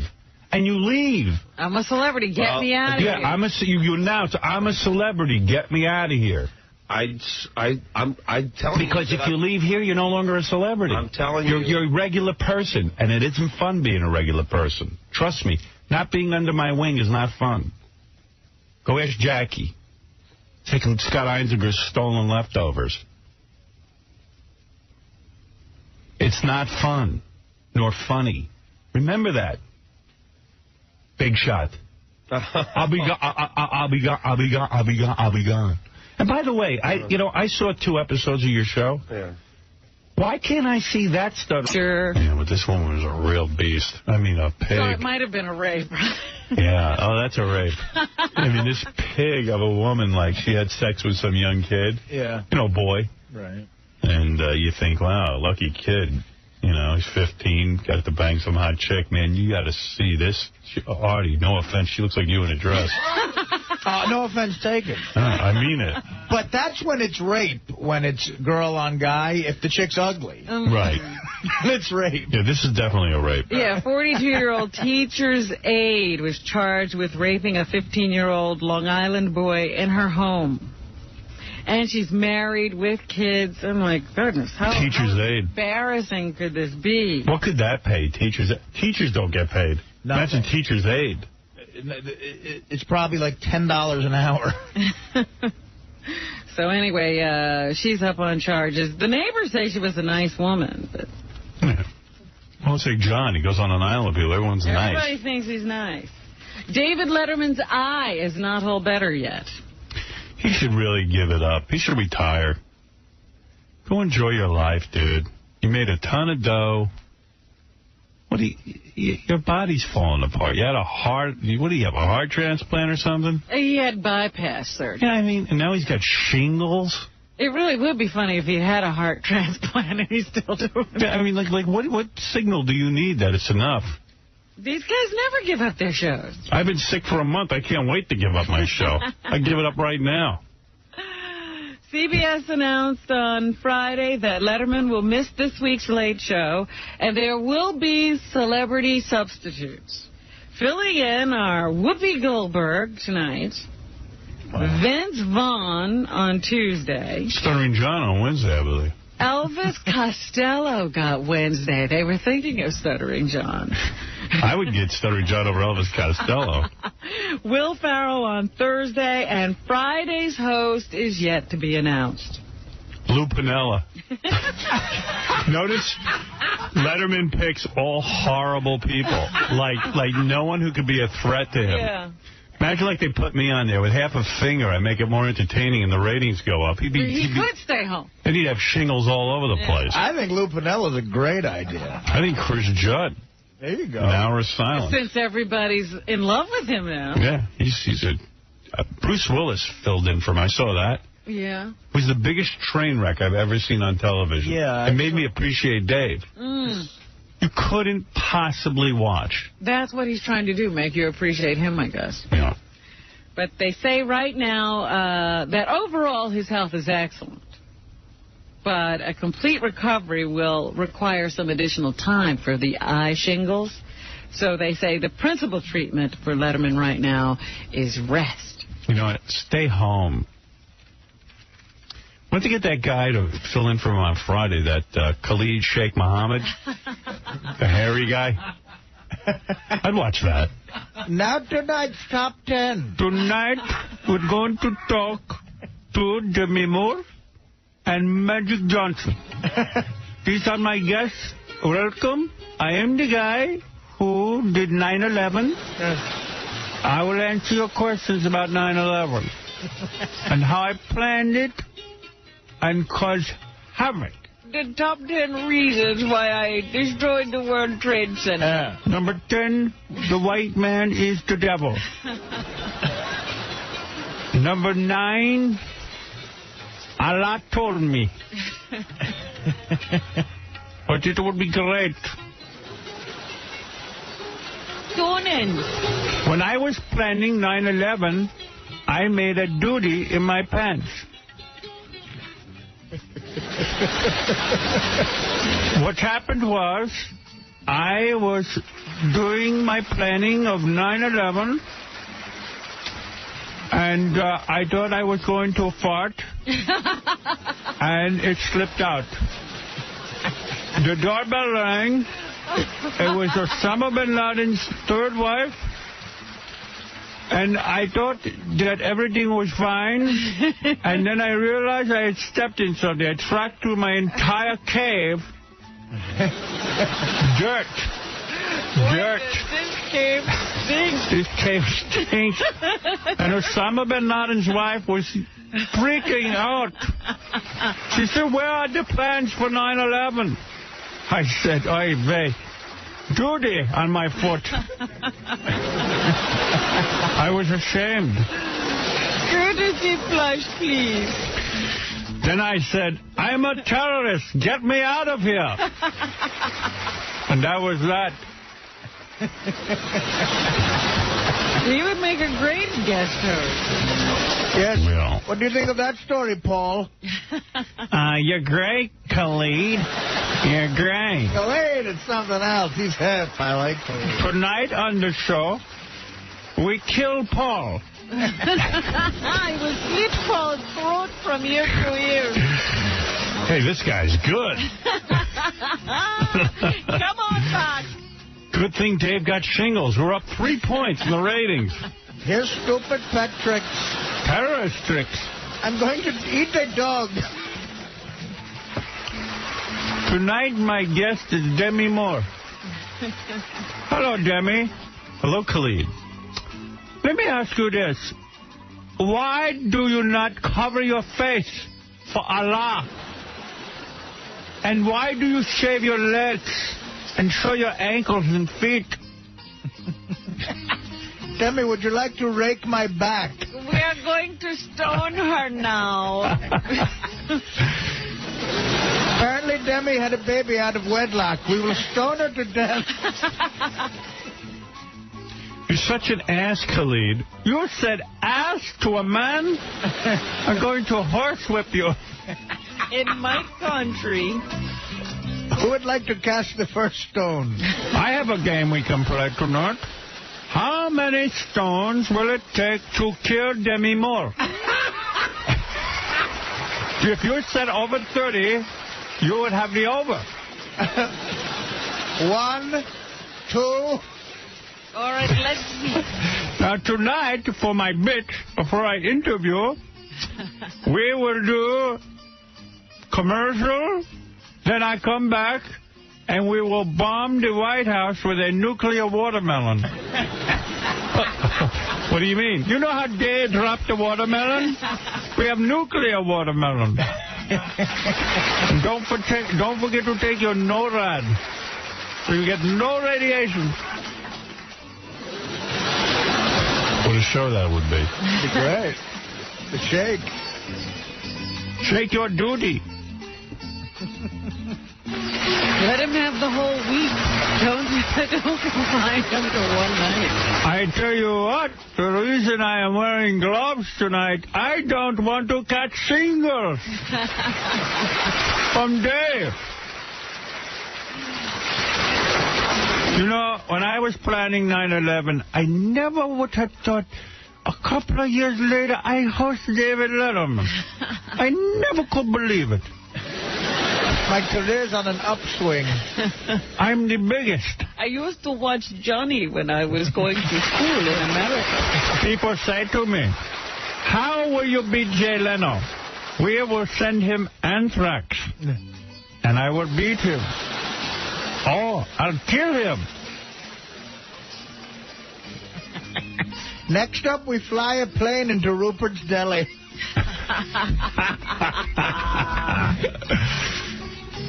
Hey, why don't they just get Khalid Muhammad? Yeah, stupid human tricks. He'll have suicide bombers. What are you going to do to Jimmy Kimmel? Who cares? He has no ratings. He can't hurt me. He's no threat. He's no threat. He's like France. He's my dog. He does what I say. He's like France. You do nothing. Nothing. Nothing. He's not a factor for me. How in the hell did Leno get Stuttering John? Didn't we offer him? Well. So, yes, you can see all substitutes on Letterman this week. Maybe I'll do Friday's show.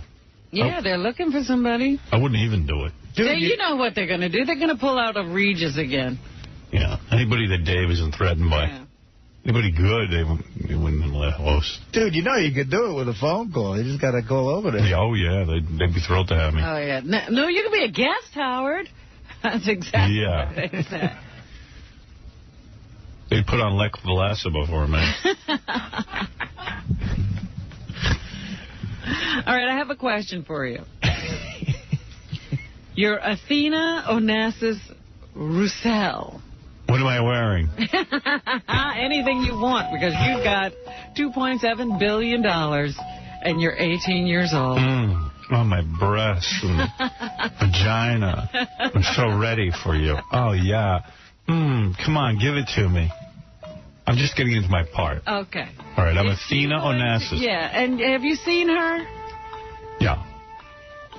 She looks like her mother. Yeah, she's not bad. She's not awful. I'd bang her.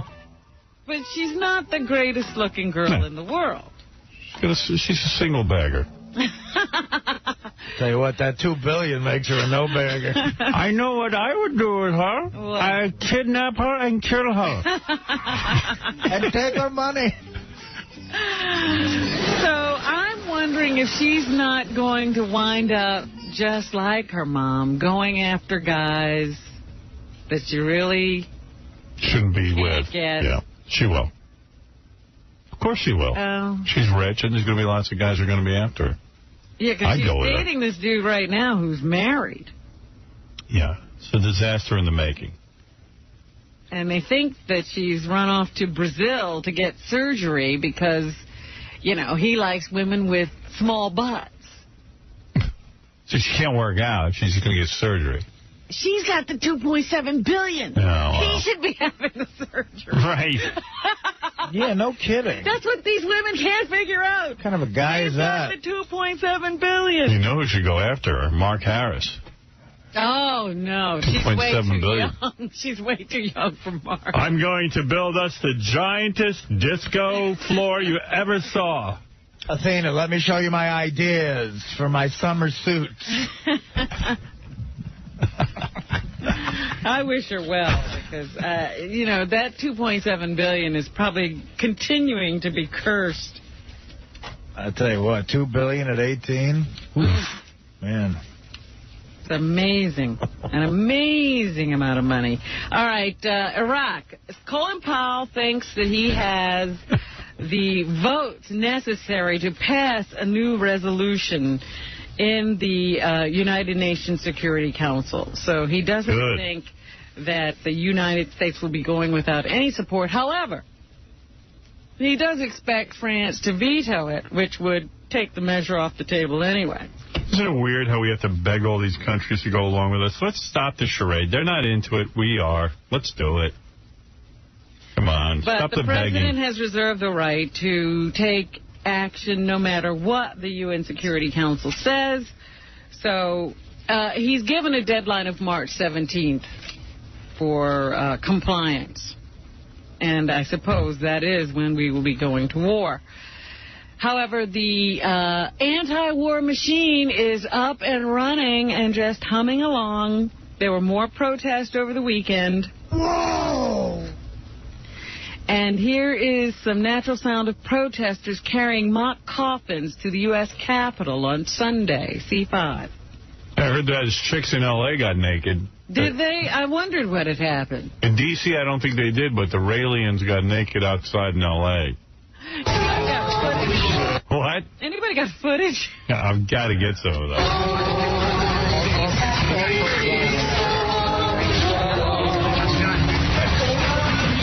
Why are all these people not wanting us to get the terrorists?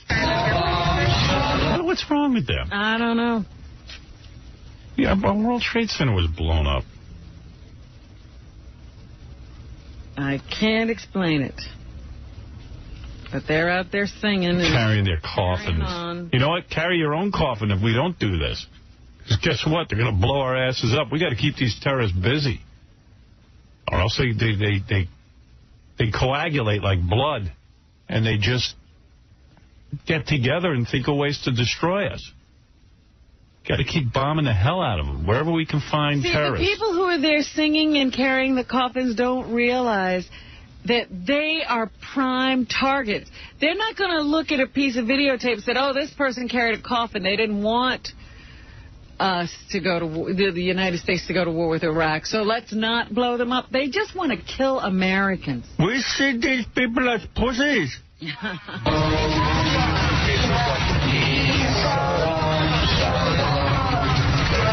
It also tells me that anti-war people are terrible singers.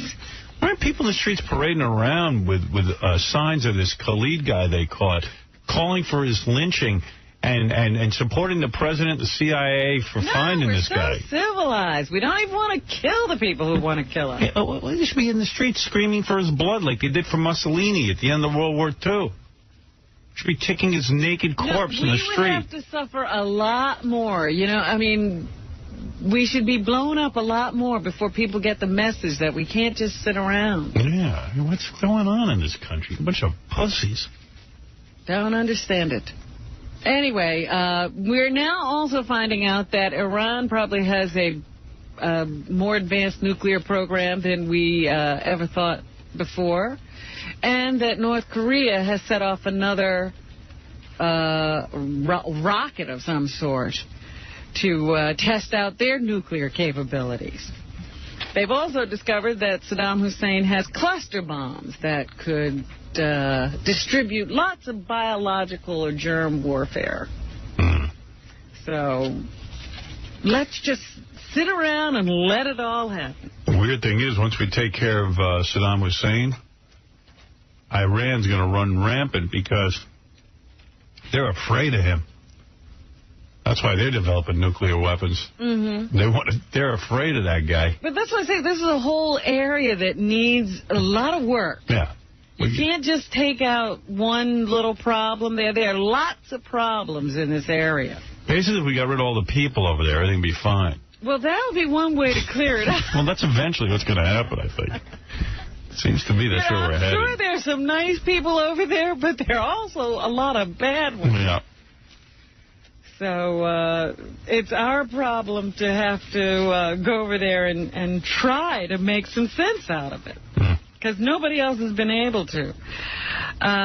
Strange thing happening over at the Marriott Hotel, I think it was, at the airport. They found a woman dead in the basement with her throat slashed. And they got an anonymous call from somebody who said, go down there and check on this woman. And now they think it's somebody who worked with her that she may or may not have been dating for a time. But they found her body, and they called out all kinds of people to surround the hotel and search. But they haven't found anyone yet. And tell me they're thinking that it's the guy who called in is the guy who slit the throat? Yeah. Why would he do that? She was called down to the basement by someone. So, you know, she got a call, go to the basement. She went to the basement, never returned. Someone found, you know, then this call came, you better go down and look for her. I wonder why they, what do you think, that a dose of conscience? I guess they wanted her found. They didn't want her lying there for a long time. So. I guess because the guy had to work there. He's like, yeah, I don't want a dead body where I work. Yeah, somebody's got to come clean. Come on, clean this thing up. He doesn't clean up after himself. Ay, ay, ay. And these nightclubs now are just, you're taking your life into your hands when you go out to party these days. What happened? 8 people were shot and 2 more were stabbed in a brutal melee at a Times Square club that erupted when a man brandished a chrome-plated pistol and shouted, "Let's light this place up." Wow. Now they're considering that this might have been the result of gang violence, so they're investigating that. I think it was a video arcade. But there was a nightclub dance kind of place above it or below it or something. Yeah, I've quit dancing. Yeah, because it's dangerous. Yeah, I don't do it anymore. Bad for your health. And, of course, the SAG Awards were last night. They were pretty good. I watched half of them. And yeah? Yeah, they had like a lot of famous people, and they spoke quickly, and they got to lots of famous people. There was no clips. Very little. Oh, they don't do all that build-up? Very little. Award? Very little. Very good show, actually. Because I have actually never seen the SAG Awards. Yeah. I love award shows. I'll go look at it tonight. I love award shows. I love them. Well, here are some of the winners.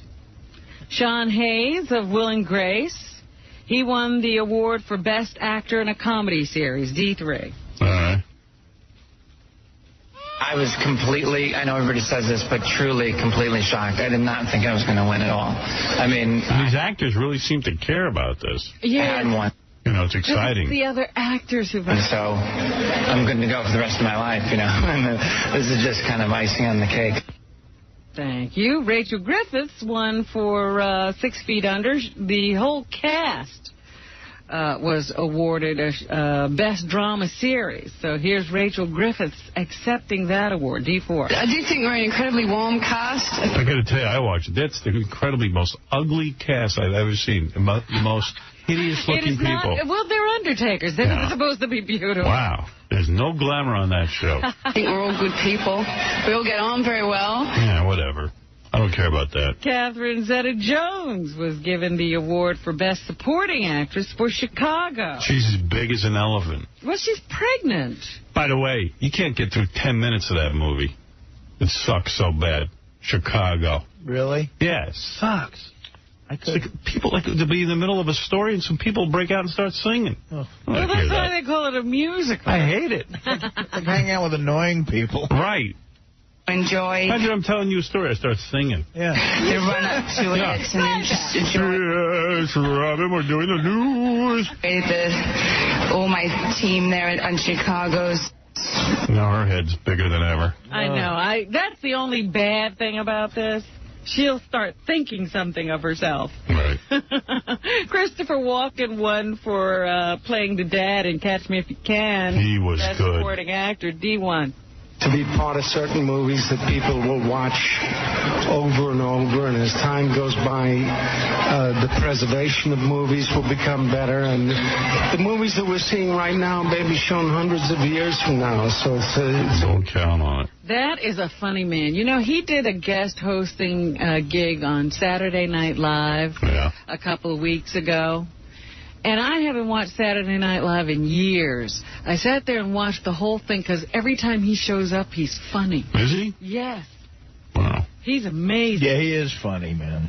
Yeah, he's cool. He was just incredible. And Renee Zellweger is the greatest actress on earth. She won for Best Actress in Chicago. She looks like she swallowed 10 sour balls. And I don't know, her cheeks are all red. It looks like she rubs oil on her face. Really? Yeah, there's something weird going on with her. I don't know what happened to her. She was kind of cute. And she had sex with Jim Carrey, and it sucked the life out of her. Ruined her? He's like he must have drained her of her looks. Me too. I think there's a lot of reasons why, but I'm sure that... I'm pretty sure when you have sex with me, eventually your looks get drained. And there is but it's a combination of it more than... He must have toxic semen. Anything. It has such a wonderful energy to it as well, and it's fun. It's fun, Chicago. See, you're not getting it. It's fun. And all that jazz. There's nothing fun in it for me. I'm not having fun. Yeah. It's not fun or fun. No. I feel like telling those people to shut up. I'm having the direct opposite experience. It's not funny. You know what I watched? That show with John Ritter with the hot chick. 8 simple... what is the name of that? 10 Simple Ways to Date My Daughter or something? 8 simple somethings. Right. I don't know the name of it, but it's funny. But that's fun. The first episode, and I thought it was okay, but I haven't gone back. It's pretty good. Yeah? Yeah. It's pretty funny. Chick's real hot. The blonde. The blonde daughter? Oy vey. Well, how would you have liked to have been cast as the other daughter? That's not good. That's not fun or funny. That's what's happening there. The poor girl's going to have a complex. Mm-hmm. The Rock and Roll Hall of Fame does its inductions tonight. It's important. And some of the groups that will be inducted include AC/DC, of course, The Clash, Elvis Costello and the Attractions, The Police, The Righteous Brothers. And we have a little bit of Joe Strummer here this morning, who died. Of course, he won't be there tonight when the Clash is inducted into the Hall of Fame. They won't wheel him in? No. But he did say in an old interview he didn't want the Clash to end up like The Who. E1. The Who, I saw it for myself, it's kind of, they just put up with each other backstage and then go out and do this stuff. I don't want it to be like that. I want to feel like these guys are my friends. We're playing music because we like it. I mean, no one's forcing us to do this. It's insane.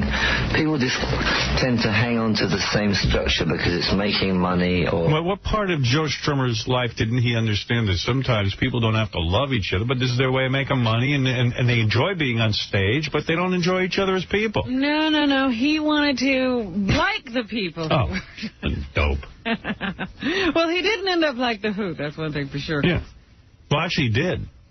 He ended up like the dead member of The Who. That's true. I was about to say they're still here, but no. They're really not. He's like John Entwistle. Yeah. But at least he wasn't accused of child porn, though. Right. And Sting of the Police, during a press conference, once talked about what songwriting is like. E2. I wish I could explain what happens, but here's my analogy. You get an idea, a single idea, like a seed. And that seed, by some code... I think this is like when I thought of going on MTV as Fart Man. You've got a seed. Yeah, so I can kind of relate to this. By like a DNA code grows arms and legs, like verses, choruses, bridges. Remember when I first thought up painting women's breast green? It was just a seed of an idea, and then I let it grow. A germ. And that, all you do as a songwriter is monitor that. You don't make it. You don't write it. You just monitor this growth. All right, genius. So do you monitor the growth? I mean, these ideas don't come to me like I invent. They just go through me, and I monitor. I just watch. I watch the brilliance that is my brain. And Bobby Hatfield, who is one of the two Righteous Brothers, on when he and Bill Medley split up in 1968. Is he the tall Munster-looking dude? No, he's the little blonde dude. He's always wanted to be a solo artist. We were both lead singers, you know, and he's always wanted to be a solo artist, and that was a good idea, because you did so well on your own. Basically why he decided to take off. And maybe, the music was changing a little bit in the late 60s, and he felt it was time to get out there and, head a different direction, which is... worked out really well. Probably was. So are those guys hating each other and they have to go to the Rock and Roll Hall of Fame and like each other? I think they actually got back together because they tour together now. I don't know if they hate each other backstage and just go out and do the music, as Joe Strummer said, but they are together again. Okay. And I told you yesterday that the Knicks and the Wizards played at Madison Square Garden. It was probably Michael Jordan's last game in the Garden. He says he's going to quit after this year. And Michael was a little miffed at his team because they had a couple of opportunities to win that they let slip through their fingers. And he says it's a shame that it seems like he wants to win more than the younger guys on his team. C4. 40-year-old man desired than the 25, 26, 23-year-old people. You know, and he's diving for loose balls. He's busting his chin. He's doing everything he can to get this team into the playoffs. And it's not reciprocated from the other players on this team. Wow, that's unusual. Badmouth your teammates. Yeah, you hardly ever hear that, especially from Michael. Man, well, that's Michael. Well, that's bad when you're the owner. You got to yell at your teammates. Well, he's not the owner anymore. Right. He's just a player, and they're not listening. And that's very disappointing. I mean, I can look in the locker room and see a couple guys who are willing to do those necessary things. Well, sorry, we're not all as good as you. Yeah. Sorry, we're not Babe Ruth. So Michael was upset after the game yesterday. That is tough for those poor guys. The best guy ever to play the game is yelling at them. Like, what do you do? I said, it must be a little uncomfortable today in the locker room. Yeah. When you go in for practice. I had a comfortable seat. I was sitting between Spike Lee. Who else? And Jay-Z. Jay-Z was cool. He was a nice guy. Spike Lee talked to you? We're not talking again. Is that right? Well, you can't handle the fact that you criticize him? I guess he must have heard what I thought of 25th Hour. Did he say hello? Or No. The last time I saw him, this was maybe 6-7 months ago before I'd seen that movie, we did say hello to each other. But yesterday, there was no converse. No, you know, our eyes met. Nobody said anything. I said, oh, well, that's the way you want to be. Would you box him? A cute kid. Would you box him? No. No. Because he's got rage against me. You'd win. He'd hurt me. How did your eyes meet? What, did you look down? No, we were just, we were sitting, so we were on eye level.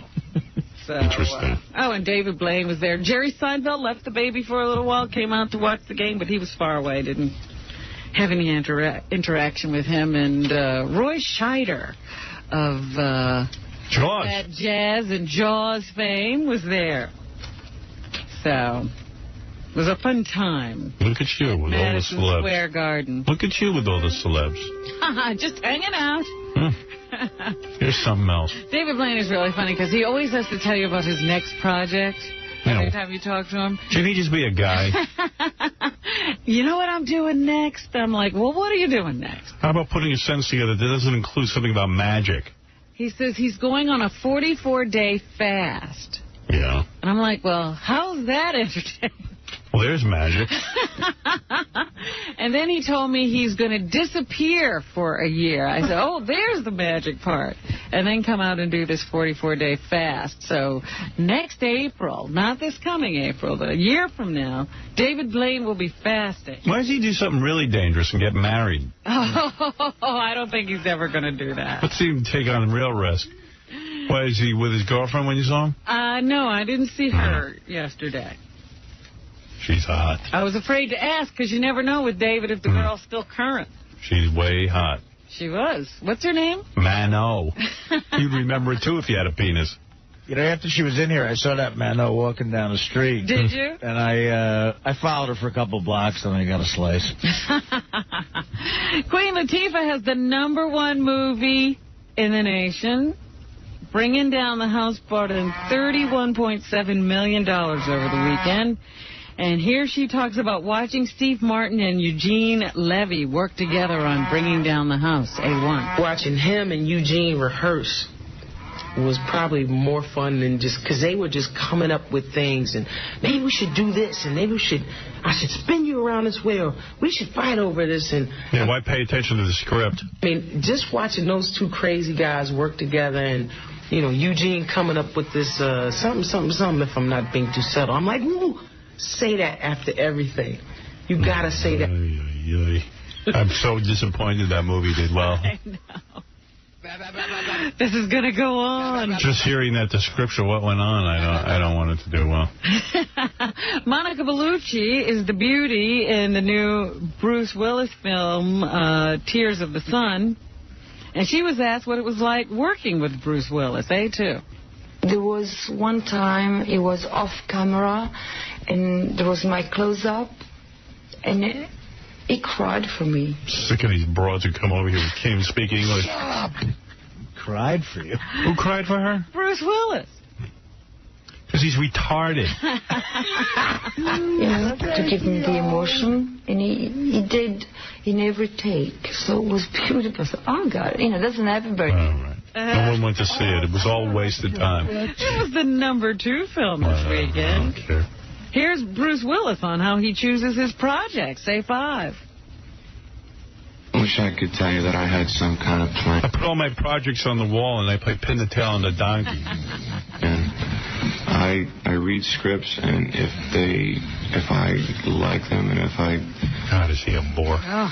You should have seen him host the Letterman. I was going to say, why wouldn't you pick him as a host? And I think he was real proud of himself after the hosting. Oh, dear. Well, Dave called on me, and I had to do it. And, oof. Letterman's got no threat there. I feel that there's something that I like to do things that I don't necessarily know that I can accomplish. Look, I could do Die Hard 9. I could do not Die Hard 200 and just keep doing that film over and over. So do it. That was good. But I try to keep myself interested as an actor. Well, I'd keep us interested, too. No, he's not interested in us. No. Let's keep himself interested. Steve Martin, who is #1. I think it's his best opening in quite a long time. Here he is on dancing he does in the film, B1. I liked dancing in this because there was no rehearsal, or very little. Steve's a funny guy. At least he's got He's a very creative guy. Yeah. Just went out there, and the idea was I really didn't know how to dance, so I got to just flip myself around and... all right, but hearing him talk about being funny isn't so funny. Here's Kelly Hugh on working with DMX in Cradle to the Grave, B3. He's one of those guys who doesn't show up. Everyone's name in the room and remembers everyone on the set, and he says hello to everyone. He remembers you because you're hot. Kelly Hugh is hot. And why does she speak English so well? She's American? Yeah. Get more of her. People who look foreign but can speak English. Exactly. There's the formula. Yeah. And he's very sort of present. There's nobody Chinese in this country who knows karate and can speak English? If you get to talk to him, you feel like you're the only person in the room. He's got that kind of charisma, that kind of draw. You can't find anyone who knows how to speak English. All right. Well, DMX is a great guy, and she was thrilled to be working with Jet Li, B4. One of the reasons that I took this film was because who else is looking for you? Because I knew I would get to do a great fight scene with Jet Li, like she has a lot of choices. I took this film because your agent said you better, because otherwise you're going to be on I'm a Celebrity, Get Me Out of Here.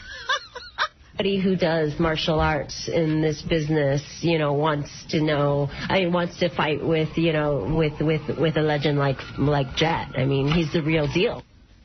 Okay. And here's Jennifer Garner, who is starring in Daredevil with Ben Affleck on Kissing Ben Affleck. C1. Oh, it's unbelievable. It's fine. It's just part of the scene, and he's the most sexy man in the world. How can you say that? It's no bigger deal than kissing anyone else. I mean, it's always awkward the first time. You're lying. She probably was all damp. Kiss someone that you've become friends with. This is what you tell your husband or your wife. You get me on that set, honey. It ain't like kissing anyone else. I'm like a lizard. I jam my tongue down your throat. Ask Mary McCormick when she worked with me. It was all tongue all the time? Oh, yeah. Even in scenes that didn't call for it. Did you really give her the tongue? Of course. There you go. I'm acting. No, you weren't. You were really giving her the tongue. Whatever you want to think of it, I was doing it. I felt her up in one scene. There was absolutely no reason for me to have my hand on her breast. Why not? Thank goodness the movie wasn't any longer. He had real sex. I would have had anal. Yeah. Isn't this the scene where we have anal? No, this is the scene where you drive your wife to the hospital. Yeah, but she's not my wife, and she's not really pregnant. So Jennifer Garner said it was no big deal to kiss Ben Affleck, if you were wondering. And here's how her husband felt about seeing her kiss Ben Affleck. Oh, shut up, you bitch. Scott does understand what I do for a living. He is an actor, and Barely. he certainly has spent his days rolling around and will again. And I get what that is for him, and he gets what that is for me, and it's really... Sounds like they're close to divorce. She's like explaining this too much. Way too thought out. It's really not nearly the deal that it would seem from the outside. She's married to Scott Foley, by the way, and that is what's happening. Thank you. What happened to the Snoop Dogg clip? I didn't think... I don't know what Snoop is going to say that's going to be that interesting. Old school for me. See what I'm saying? Yeah, you're right. Whatever he says, it'll rhyme with benizzle. I decided to not do that.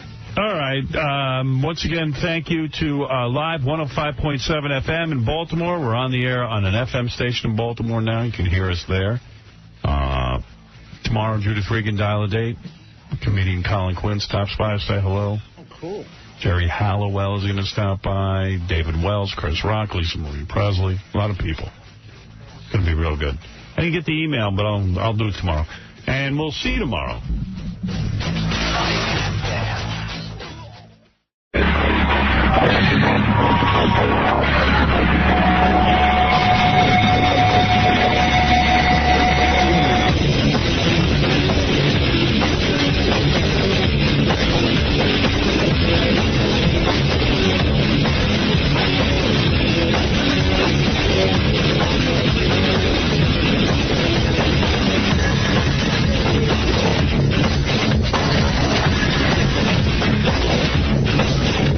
Oh, yeah. Hello, everybody. Good morning. Hello, hello.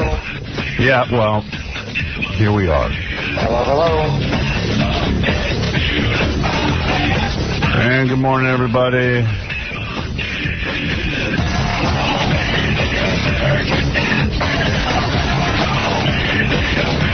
I have so much to say, and I'm wondering what it is I'm going to say right now. Even you don't know. Even I don't know. I never know what I'm going to say. That's why I don't feel responsible for any of this. I really don't.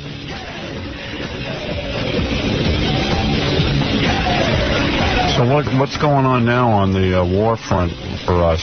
Did you hear something yesterday about the Senate passed a bill saying they could fine radio stations $275,000 an offense or something? And I did not hear that.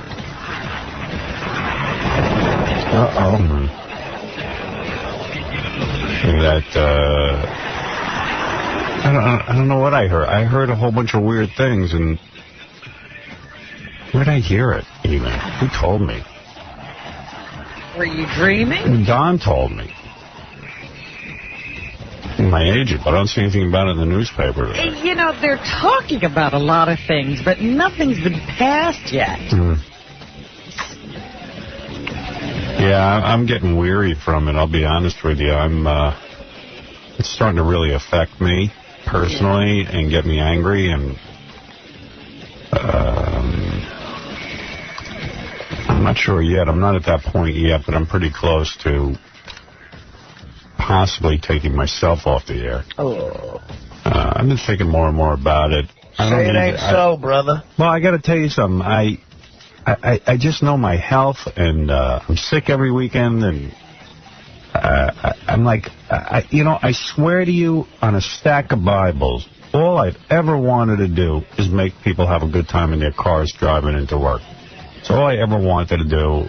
I don't want to get all sappy and crap, but, I mean, my mission's clear. I'm just trying to You weren't trying to break boundaries. No. You were just trying to entertain people. Yeah, I'm not looking to sort of battle the United States government and George Bush. And I'm just not looking to do any of that. And the creepiness that comes from it is you're looking over your shoulder every minute with especially with G.W. Bush. You don't even know if they're going to, like, sick people on you. I mean, I know that sounds paranoid and everything, but it wouldn't be the first time in United States history that crap like that happens. And right. I don't want to be public enemy number one because I'm on the radio trying to make people laugh and have fun and bring people together.